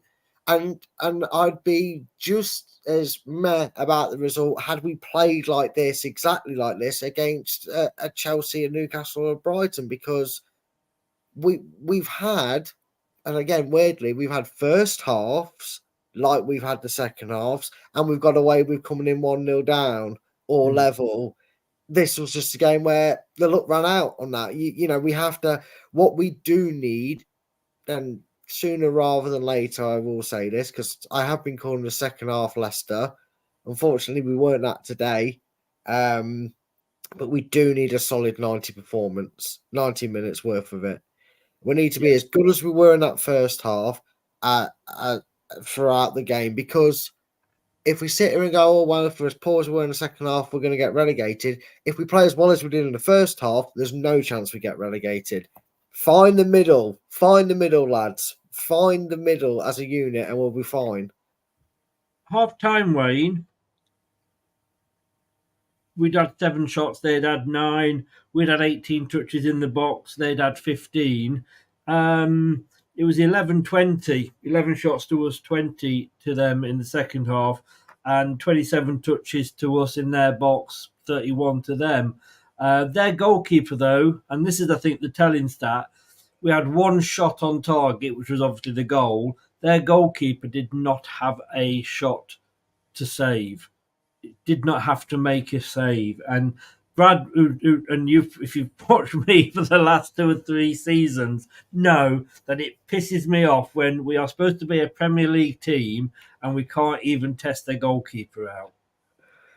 Yeah, I think that's when you look at the better quality teams in the top half in the Premier, they can do the pass and move and approach the box and getting good goal scoring opportunities. And I think Leicester didn't do that, so we didn't have a cohesion with Buonanotte. Because when you look like Ricky P came into midfield, indeed he pushed forward, and at first it looked really promising. But did we create that many sort of clear chances where you're troubling the keeper? And like Brad and other people said, I mean, we could have been thumped 6 or 7 actually. I mean, one guy skied it right in front of the goal, over the ball right in front of goal and hit the post. And we didn't create that many chances, really. And maybe it shows that, because when you win 2 and then you think if we win Forest, then we could go mid-table, you get delusions of grandeur. I think we're all happy with 17th, and this probably shows us where we are. And the difference between a team like Forest, who is mid to table to 6, or, stabbing to get in Europa, and we are kind of where we are. And it does show you weaknesses up, really, especially in defence. Wayne, I'll stick with you. good point you made there. And did we get two over? We've just won two. Neither of them were convincing wins. Let's be honest with you. Bournemouth, who were holding on, and it was the woodworker and Mads that got us the points there. Southampton, we were bloody lucky. Let's be honest. As enjoyable as it was, we were bloody lucky. And so, did we go into this probably thinking we were better than we were? We're all human beings, and players will think, great, we're on a roll. If we get this one, we've won 3. And definitely fans, when they saw the team lineup, thought, my God, we've finally got what we wanted. Ricky P back. But it just shows you that I do think we had delusions grandeur. I think Mads Hermansen, the positives, which I'm a positive outlook person. Mads Hermansen, great. He's like Schmeichel-esque, really. And there are positives. So I think Cooper's tried to build a strong team and introduce the flair and skill as it goes on. So we're not completely getting thumped, anytime during the Premier. But we do lack quality in and around the box, apart from individual quality moments. And definitely defensively, we are weak. And Faz looked like him and Akoli were brilliant partnership. But Faz, every now and again, it recurs, like you say, he just has these god-awful mistakes in him that sort of cost you goals and matches. Yeah. I'm reacting to Faz over the top, obviously, for the purposes of the video. But before I get on to more bits on the game, Brad, I want to ask you, because it started as soon as the final whistle went. 1 or 2, not loads. There may have been tongue in cheek. I don't know. And I know that Luke will be going mad this morning. But they were starting with the Cooper out again. Yeah, look, I think that's just heat at the moment. A poor for second half performance, losing to your rivals, and in the end, the result kind of being kind to you in the fact that it wasn't 4-5. Because, like I said, ironically, the chances they created themselves that we didn't hand to them on a silver platter, they didn't put it in the net, and they really should have. But this is just like the next piece of the puzzle that we need to kind of, fix and find the answer to, because the biggest concern for me is in other games, and I'm going to quote the Arsenal game, we were absolutely battered, backs to the wall, pinned back, couldn't get out of our own box if you paid them, which they get paid a lot, right? But we stuck together, we dug in deep, we didn't let it get to us. We went out there the second half and we nearly nicked the most marvellous point of our season. Two late goals. You're going to say, obviously, on the way that game went, Arsenal would have deserved to win it. But, the effort was there.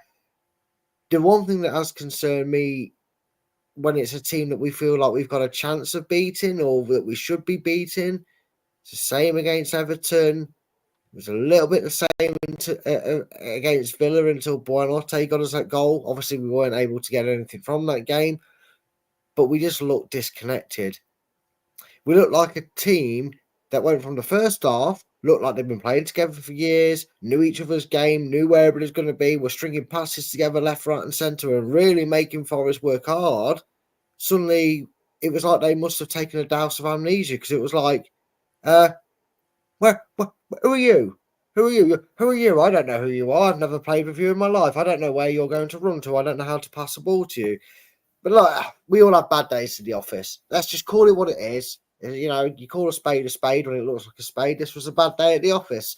We'll go to Ipswich. We'll get 3 points, and all these tongue-in-cheeks or bandwagoners, whatever you want to call them, they'll be singing Steve Cooper's name, because I guarantee you these are the same people, Chris. And I'm not saying there was a certain presenter of a Leicester City channel that was potentially doing the same. We're asking for Steve Cooper to be sacked at half-time against Southampton, and then we're singing his name with all glory at full time. It's football. It's how it goes. Anyone that was saying Cooper out, go home, drink a night well, knock yourselves out and get a good night's sleep and just forget about it, because this squad can and has bounced back. They just need to maybe not lose their heads when it goes wrong a little bit, because I think that's what killed it today more than anything. Forest were good, but we killed In ourselves. fairness, Tony, I thought the first half was good.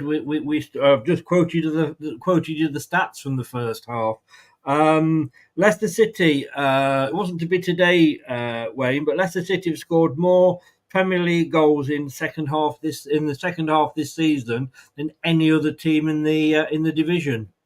Wow, that is a factor. I mean, we are scoring plenty of goals. It's the goals we're letting in, isn't it? Yeah. Which a Coley and Faz look nice and quick. You think, in the Premier you need speed. And Vestergaard, last time we were in the Premiership, he got exposed. Okay, in the Championship, is he good enough coming back in the Premiership?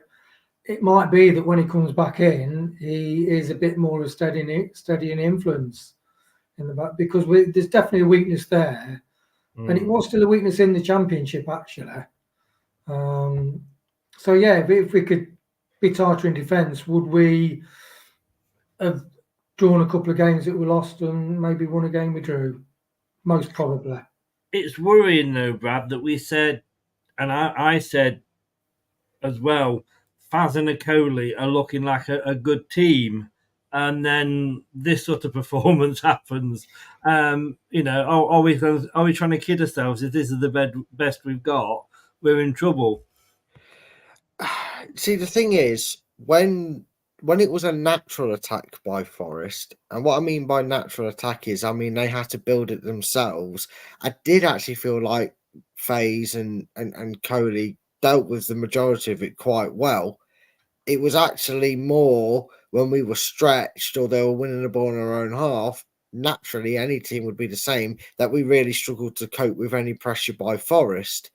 My thing is, and it was hard to see it today because the game was absolutely dead, sadly, when it happened. But do we drop wing backs? Right? Because we've complained about JJ, who today was pretty below par, if not borderline terrible in some people's eyes, especially Kate's.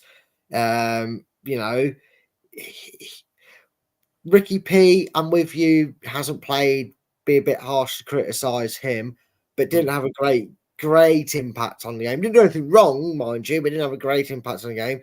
Christensen blows more hot and cold than the Katy Perry song. But when we go through at the back and kind of incorporating what Wayne says, maybe when Vestergaard's fit, a bit match fit and ready, do we go to a 3-5-2?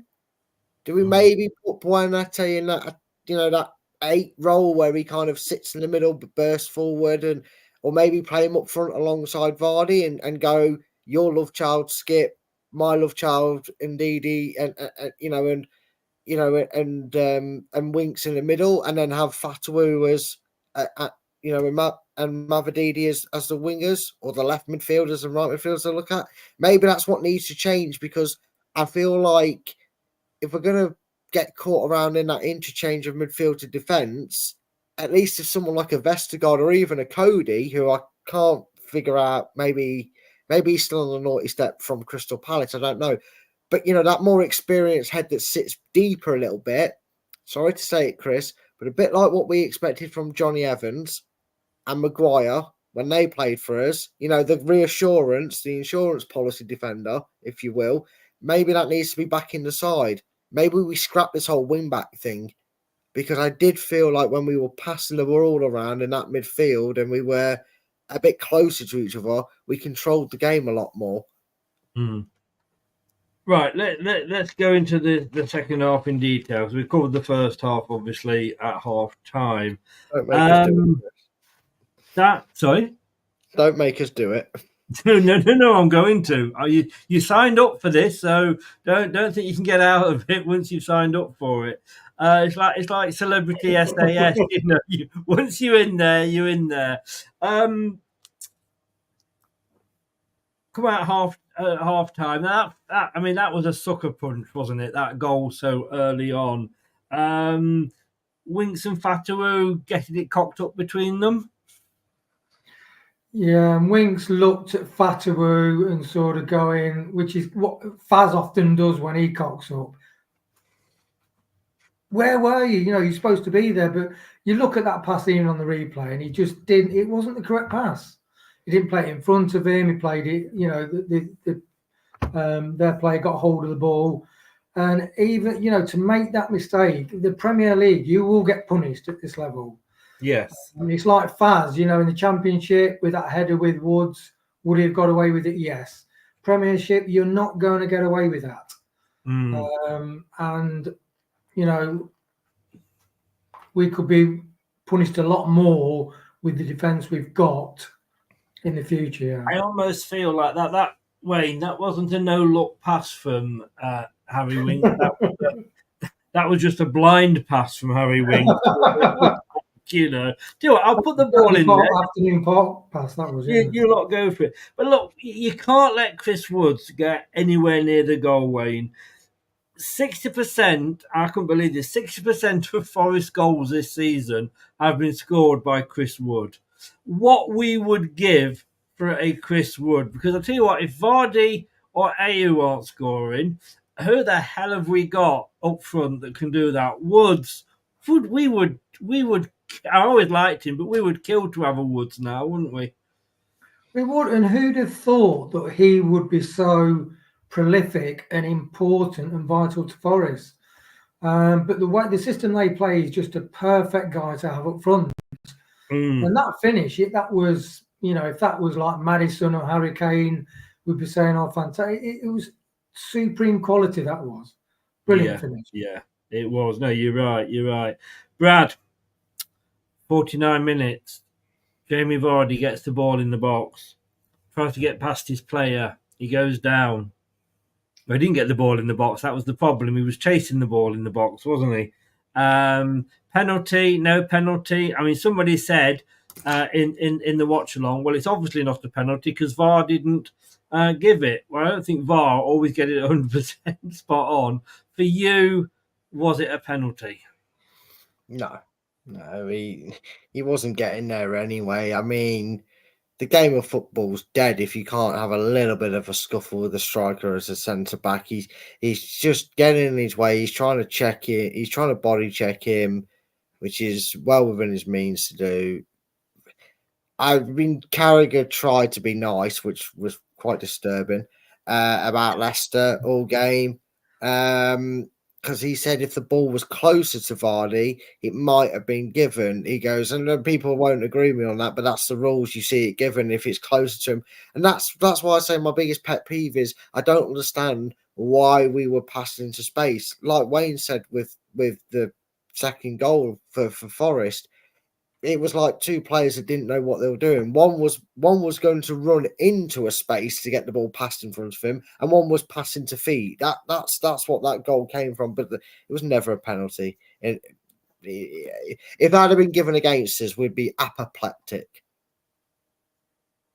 I don't know. But waiting for players brought down in the box, is it not a penalty? Is that to me, Chris? Yes. Yeah. Yeah, but I mean, it's funny even with sort of the Ayew pulling the guy back for about a few seconds, and then we get the penalty. Sometimes you look at some of the corners, and my goodness me, it's like a wrestling free for all.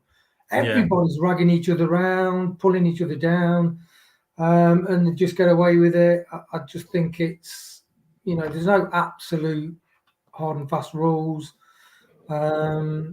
Yeah, it's one of them. Would I be gutted if it was given? Probably. Would I like it to be given? Being a Leicester fan, yes. Yeah. Not that I'm biased in any way, Chris. The same as you and Brad. Really. Of course not. Of course, and I wouldn't expect anything less of you. But yeah, look, Wayne. I mean, they hit the post again. Forest. Yellow card for Winks. It all got a bit like we just seem to get frustrated, don't we? And I was sat here and I found myself kicking the ball because it was like going down. I wasn't anywhere near a Leicester player, and I'm trying to get my foot in if it was going to make any difference. We have moaned about Danny Ward before. should we be moaning about Mads Hermansson for that, or was it Faze, or was it 6 of one and half of the other way? Where do you go with that third goal? Well, Brad used to be a keeper? No. Wow. Really? I didn't know that. Did you? I know. Who knew? It's the world's worst kept secret. Yeah. But I mean, but the reason why I said about Brad, what would Brad have done in that situation? Good point, Wayne. Go on, Brad. Well, first of all, that goal literally summed up our whole entire second half. It was like watching a bunch of deaf people play football and they turned the hearing aids off. There was no communication, or they couldn't hear each other. I'm sorry, but I can't believe you just said that. It was though, Chris, because they either couldn't hear what each other was saying to each other, or they were just plain deaf to the situation. You know what I mean? It was like, first of all, why isn't a Madsen coming out to collect it? And if he's not, why is Wout Faze saying I'll deal with it and then trying to head it back 15 yards to his goalkeeper? He should be heading it out of the box. So miscommunication, lack of communication, whatever you call it, for me as a goalkeeper, you're screaming for that.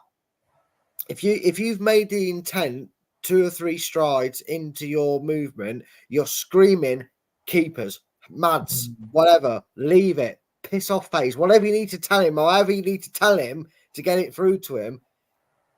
I don't know. You on about Danny Ward though, Chris. I'm going to take us back to a dark time, right?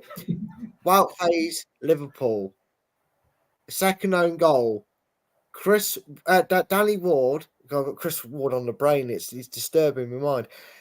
Danny Ward was heard by the whole of Anfield, us watching in the pub or at home, and the away fans screaming for the ball. Wout Faze just blanked it and dealt with it.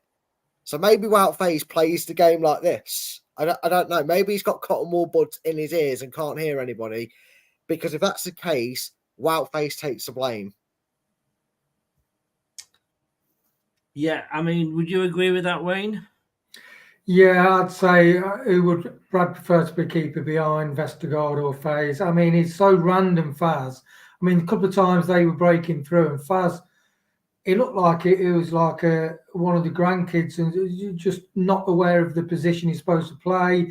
Been playing football for a few games, and he has got those kind of mistakes in him. And just, I mean, that was a comedy of errors. The way he allowed the ball to bounce, the way he decided, the way he even faced the ball. He could have turned and headed the ball to the side and not back towards it. You know, it's just everything he could have done wrong in that position. You could have done. He did wrong. He did, yes. I think he's directly responsible for that goal.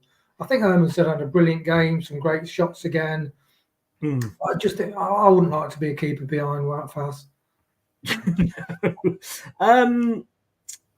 I've got to ask you, I'll stick with you, Wayne. I'm going to ask you, how did we see the miss of the season already from that Forest corner? Well, that was a good one, wasn't it? Quite Daka-esque, actually. Yes, it was. Obviously, he went to the same finishing school as Daka, Bum Bum. Yeah, when he came off the pitch, Daka gave him a high five. Yeah, and he missed that and all. Yeah. We like you say, it was without those mistakes, we may well have got a draw. Just to end, Samare, I know you mentioned it before. I don't understand that. I don't understand that one at all, Brad.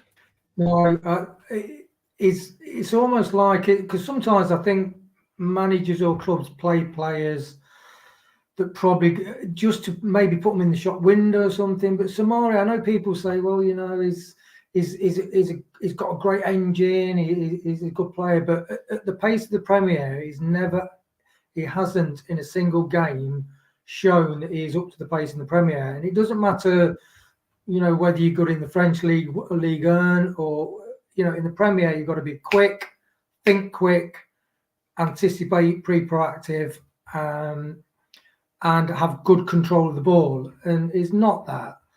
I'm personally quite aggravated by him getting in the squad and not Alves, to be honest. But yeah, I don't know whether he's just doing it so it says, "Oh look, we've got a great player. Does anybody want to buy him?" I mean, Brad, if you're going to put Samari in a shop window, I would suggest in the DFS sale of the century window, because nobody is going to look at that performance and think they're going to spend any sort of £1 million on him, are they? I mean, I don't know what we do with him. Is it another one we just write off? Is it? I have to ask this, and I'm gonna because I do, as much as I agree with what you're saying about him tonight. He came on at 3-1. We put a defensive midfielder on, which is what he is. When we're 3-1 down, he shouldn't have come on the pitch for that purpose alone.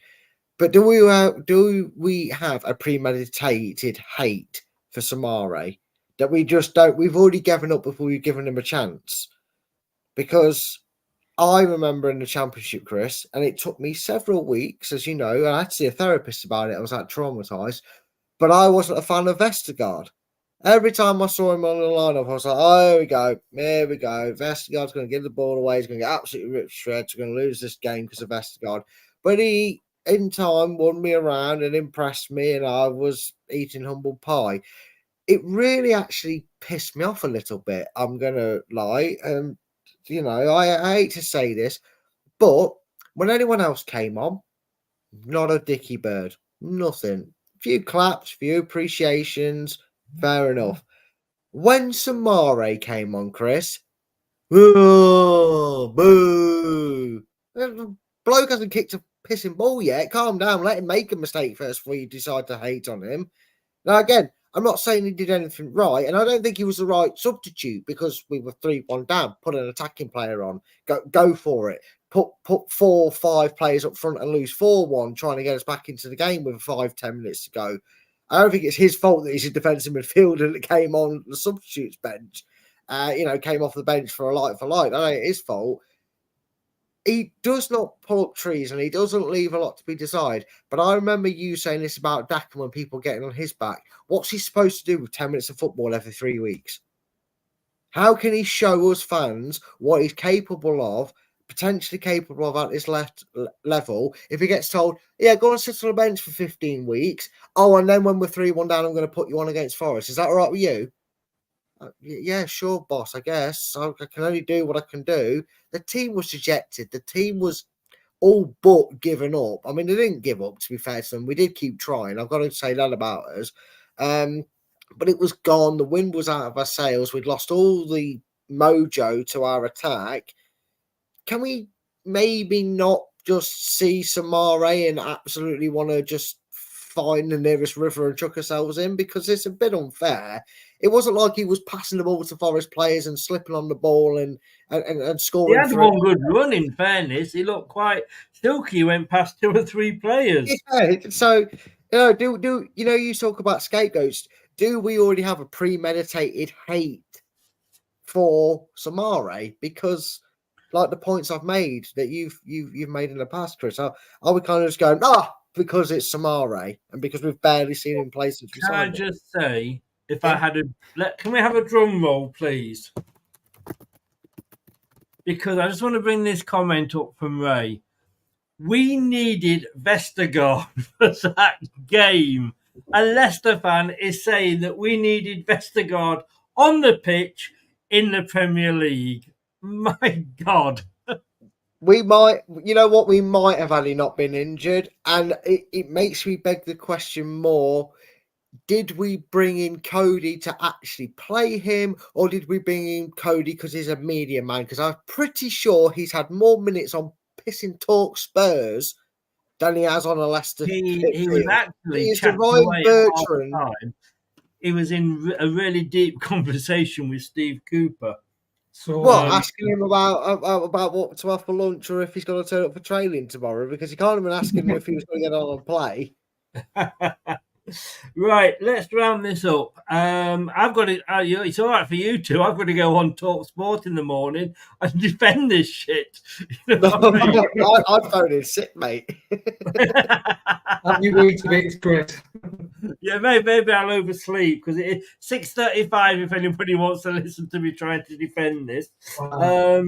My job is said that Leicester can't defend, so I suppose I'll just easily fit in, won't I? Right, Brad, team performance.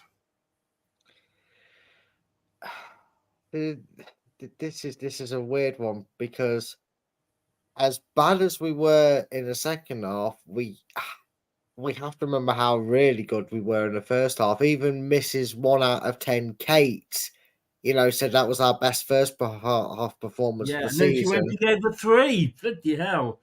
I have to be even and fair and give over 90 minutes. I'm going to give us a 5. Okay. Wayne. It's really difficult, isn't it? Yeah, I'd say 4.5. Can you We give don't do halves? halves. You got to go 4 or 5. Or We don't do 4 halves. then. That makes it 2. You give 4. Whoa. Okay. So, Alan Chris, has what a are you doing? second half Are you going to performance. go make us go 2, 3, 4, 5, or are you going to make us go 3, 4, 5, 6? Alan's not actually got back yet. Maybe Alan He's just probably through his he phone, doesn't mate. want to bother on this one. Vardy was Kate's man of the match. Are we back to giving whoever scores the goal the man of the match? I'm wondering. Who is yours, Brad?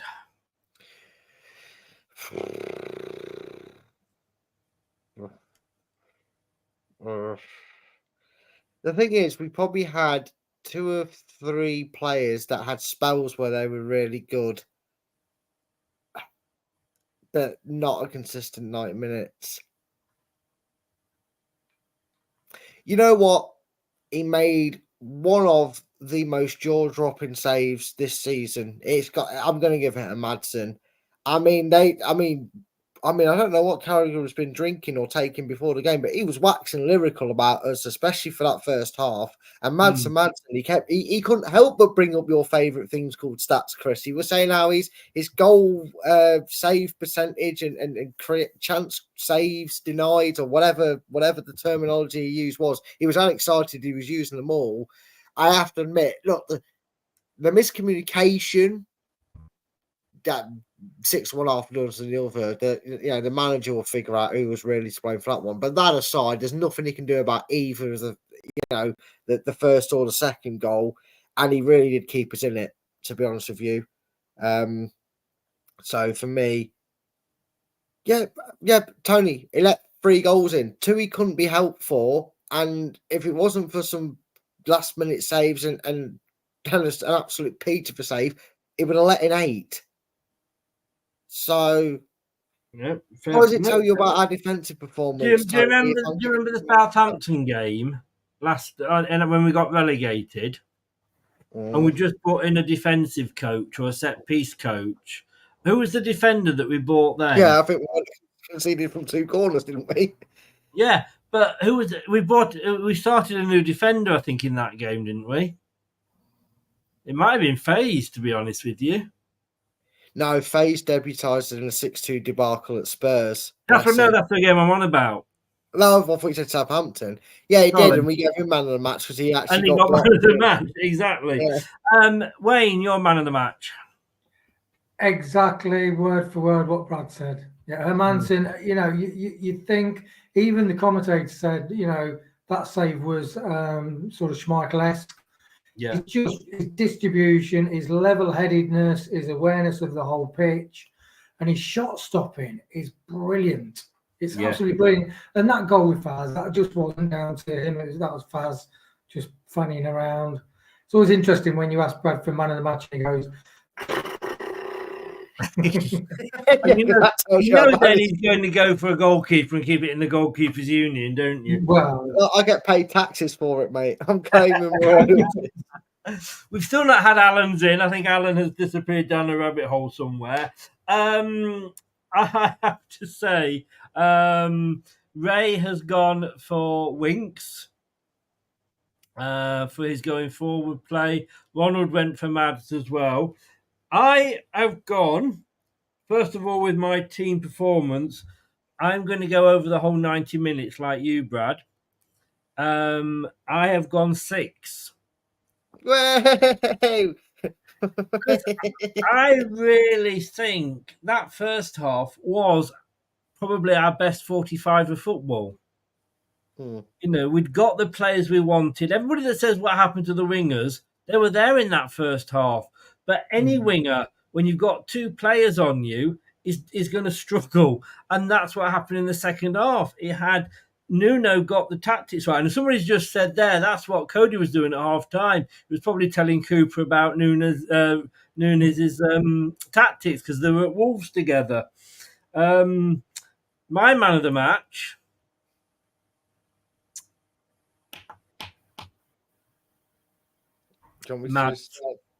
Matt Hampton. I wrote that down before you Good two lad. said. Full house over here. Full house. I think I won't. I said to you, didn't I? I think before Wayne came in, that to me that save that he made was not Schmeichel-esque. It was Gordon Banks-esque. It was an absolutely amazing save. And had it not been for him, and all right, the post as well, we could have been looking at a performance. And, you know, as we said the other day, you know, when Wolves are on minus 13 and Southampton are on minus 12, we are now on, I don't know what we're on because I'm on the wrong page. We are minus 4, I think. Minus 4, you know, so look, 9 matches gone. We're in 14th place at the moment, although that could drop to 17th after tomorrow's games, unless Ipswich somehow managed to put 6 goals past somebody. 9 points. Would I have taken that if you'd given me that at the start of the season after 9 games? Of course I bloody would. You know what I mean? And I think we all would, wouldn't we? Yeah. Oh, yeah. 100%. I mean, you know, you can't predict. Well, we try in a predictions league show, but you can't predict who you're going to get points off. Can I just say, Brad, talking of the prediction show, I think you should give you and me here a bonus point. We did say 3-1. We never actually said that. Yeah. I think I think we should introduce this. If you get the score right, but it's the wrong way round, you just get 1 point instead of 3. Maybe I will, Chris. Maybe I'll introduce that rule. But yeah, look, would you have preferred 3 points against Forest and not picking up a win against someone else? Would you? Of course, we would have. We would have mixed and matched the results so it looked a bit better on us. But at the end of the day, if you'd have told me after game week 9, you know, even if you told me at game week 9 you'd have drawn all 9 games, I'd have been happy because I'd have been a draw against the likes of Arsenal, Aston Villa, and tonight, so we wouldn't have lost the game. But look, it is what it is, and look, if it means anything, I don't think we'll get a trophy. Spurs will try and claim it if it was them, but we won't try and claim a trophy. We're still, along with Man City, until tomorrow at least, the only team to have scored a goal in every game in the season so far. So yeah. I know if Man City got tomorrow. I'm in a smashing Southampton about Southampton. Yes. They're going to go. Unfortunately, I think it will still be Man City and Leicester being the only teams that have scored in every game. Wayne, are you the Wayne that is in the prediction league? No. Oh, I can't take the piss out of you just being above me. Well, I pulled Manson in tonight. You've heard what I say? Yeah. Into my fantasy team. Oh, right, did you? Oh, well, that's maybe it's a good job you're not in the prediction league. But look, if I'd have said to you, let me take you back 10 days, and I said, look, we've got Southampton and then Forest. Would you take 2 points against those two? Would you take a couple of draws? Would you have done? I don't think I would have taken it because of purely the fact that you'd like to back up a win with a win. But if you said to me, you're going to lose one or the other, I know it sounds weird, but I'd say, okay, let's lose to Forest because we're in good form, but let's make sure we're going to beat a team that's going to be around us, because I'd rather, you know what I mean? I'd rather lose to Forest knowing they're a good side in good form and they're going to be up there coming the end of the season than get a, you know, like we said against Spurs, a bonus point, if you will, against them, but not beat Southampton. That's the way I see it. We need to be beating the teams below and around us. Yeah. Wayne, would you have taken 2 points? And therefore the 3 that we've got is good? Yeah, definitely. I mean, the Premier Supercomputer probably had Forest down for a win. We've got lots of positives this season, to be honest. And yeah, are we on course for the points we need for finishing 17th? It looks like we are. Yeah. Indeed. Happy. You've got to keep it simple, stay happy, stay positive. Well, let's just have a look. We play 38 games, don't we? Yes, well done. And we have played 9. 4.2. 9 times 4.2. If we carry on this form, we will have 38 points by the end of the season. I hate to tell you this, Chris, but you didn't need a calculator to tell you that. Yes, I did. You don't know how bad maybe you did, but if you got 9 points after 9 games, and then you continue that pattern, you're going to end up with the same games and points. Well, no, because 38 isn't dividable by 9, is it? Well, no, but if you're getting a point a game, it's going to continue in that same vein. You've got 9. That's a fair. That's a decent point. I will tell you. I can't argue, but you don't know what my maths is like, mate. Bloody hell! I'll tell you. I hadn't thought of it like that, and I'm surprised. What is it, Stephen Hawking? Seeing as you now made me look stupid, I'll let you go. You're welcome, mate. You did that yourself. Yeah, I don't need any help to make myself look stupid. Gentlemen, thank you very much. We will be back on Wednesday for the watch along for Man United. I don't know if you two gentlemen are free for that. I might be. I know it's available on Sky. I know it's available on Sky, so I think it's like a red button option or whatever it is. So I might be available for it. I will let you know. Brilliant. Wayne? Thank you. All right, mate. Yeah. Brilliant, mate. Brilliant. Thank you very much. Gentlemen, wasn't to be, but we can sit back now and just not worry tomorrow afternoon. We've already lost. Take care. I'll see you both on Wednesday. All the best. Take care, mate. Cheers now. Bye-bye. Thank you very much to Brad, and thank you very much. Well, I should call him Bradley now because he is he's made me look stupid. Hey, I can do it on my own, can't I? I can do it on my own. So there we go. It's over. We've lost 3-1. You stick your tongue out at me, Brad. I don't care. They are, when you look at the away form, I think they were 4th in the 5th in the league in the away form. They're now 5th in the league. They're a good side. We'll be back. I'll be back 6:35 in the morning on Talk Sport on the breakfast show, talking about the game. I'm sure I'll try and sound chipper and cheerful, and then we'll be back on Monday night for the preview. No, we won't, for the review, the weekend review. We'll be looking at 2 games: Leicester versus Nottingham Forest, which of course we've just watched, and then Arsenal versus Liverpool. Tom will be joining me for that. And Tuesday, hopefully, somehow I'm going to get a Manchester United preview in. And then on, what am I trying to say? On Wednesday, the watch along for the Carabao Cup against Manchester United. Can we win that? It's quite possible. But I want to say thanks very much to everybody that's been in. No excuses. Thanks to Wayne. Thanks to Brad for joining me. Thanks to everybody that's been in the chat and the mods as well for looking after it. But I say thank you to everybody that's been listening via YouTube podcast or watching via YouTube itself. If you're a member, thank you for your continued support. And if you want to join, it's only $1.99 a month. Details are below on YouTube. Don't forget to like the video, subscribe to the channel, and click that notification bell so you never miss a show.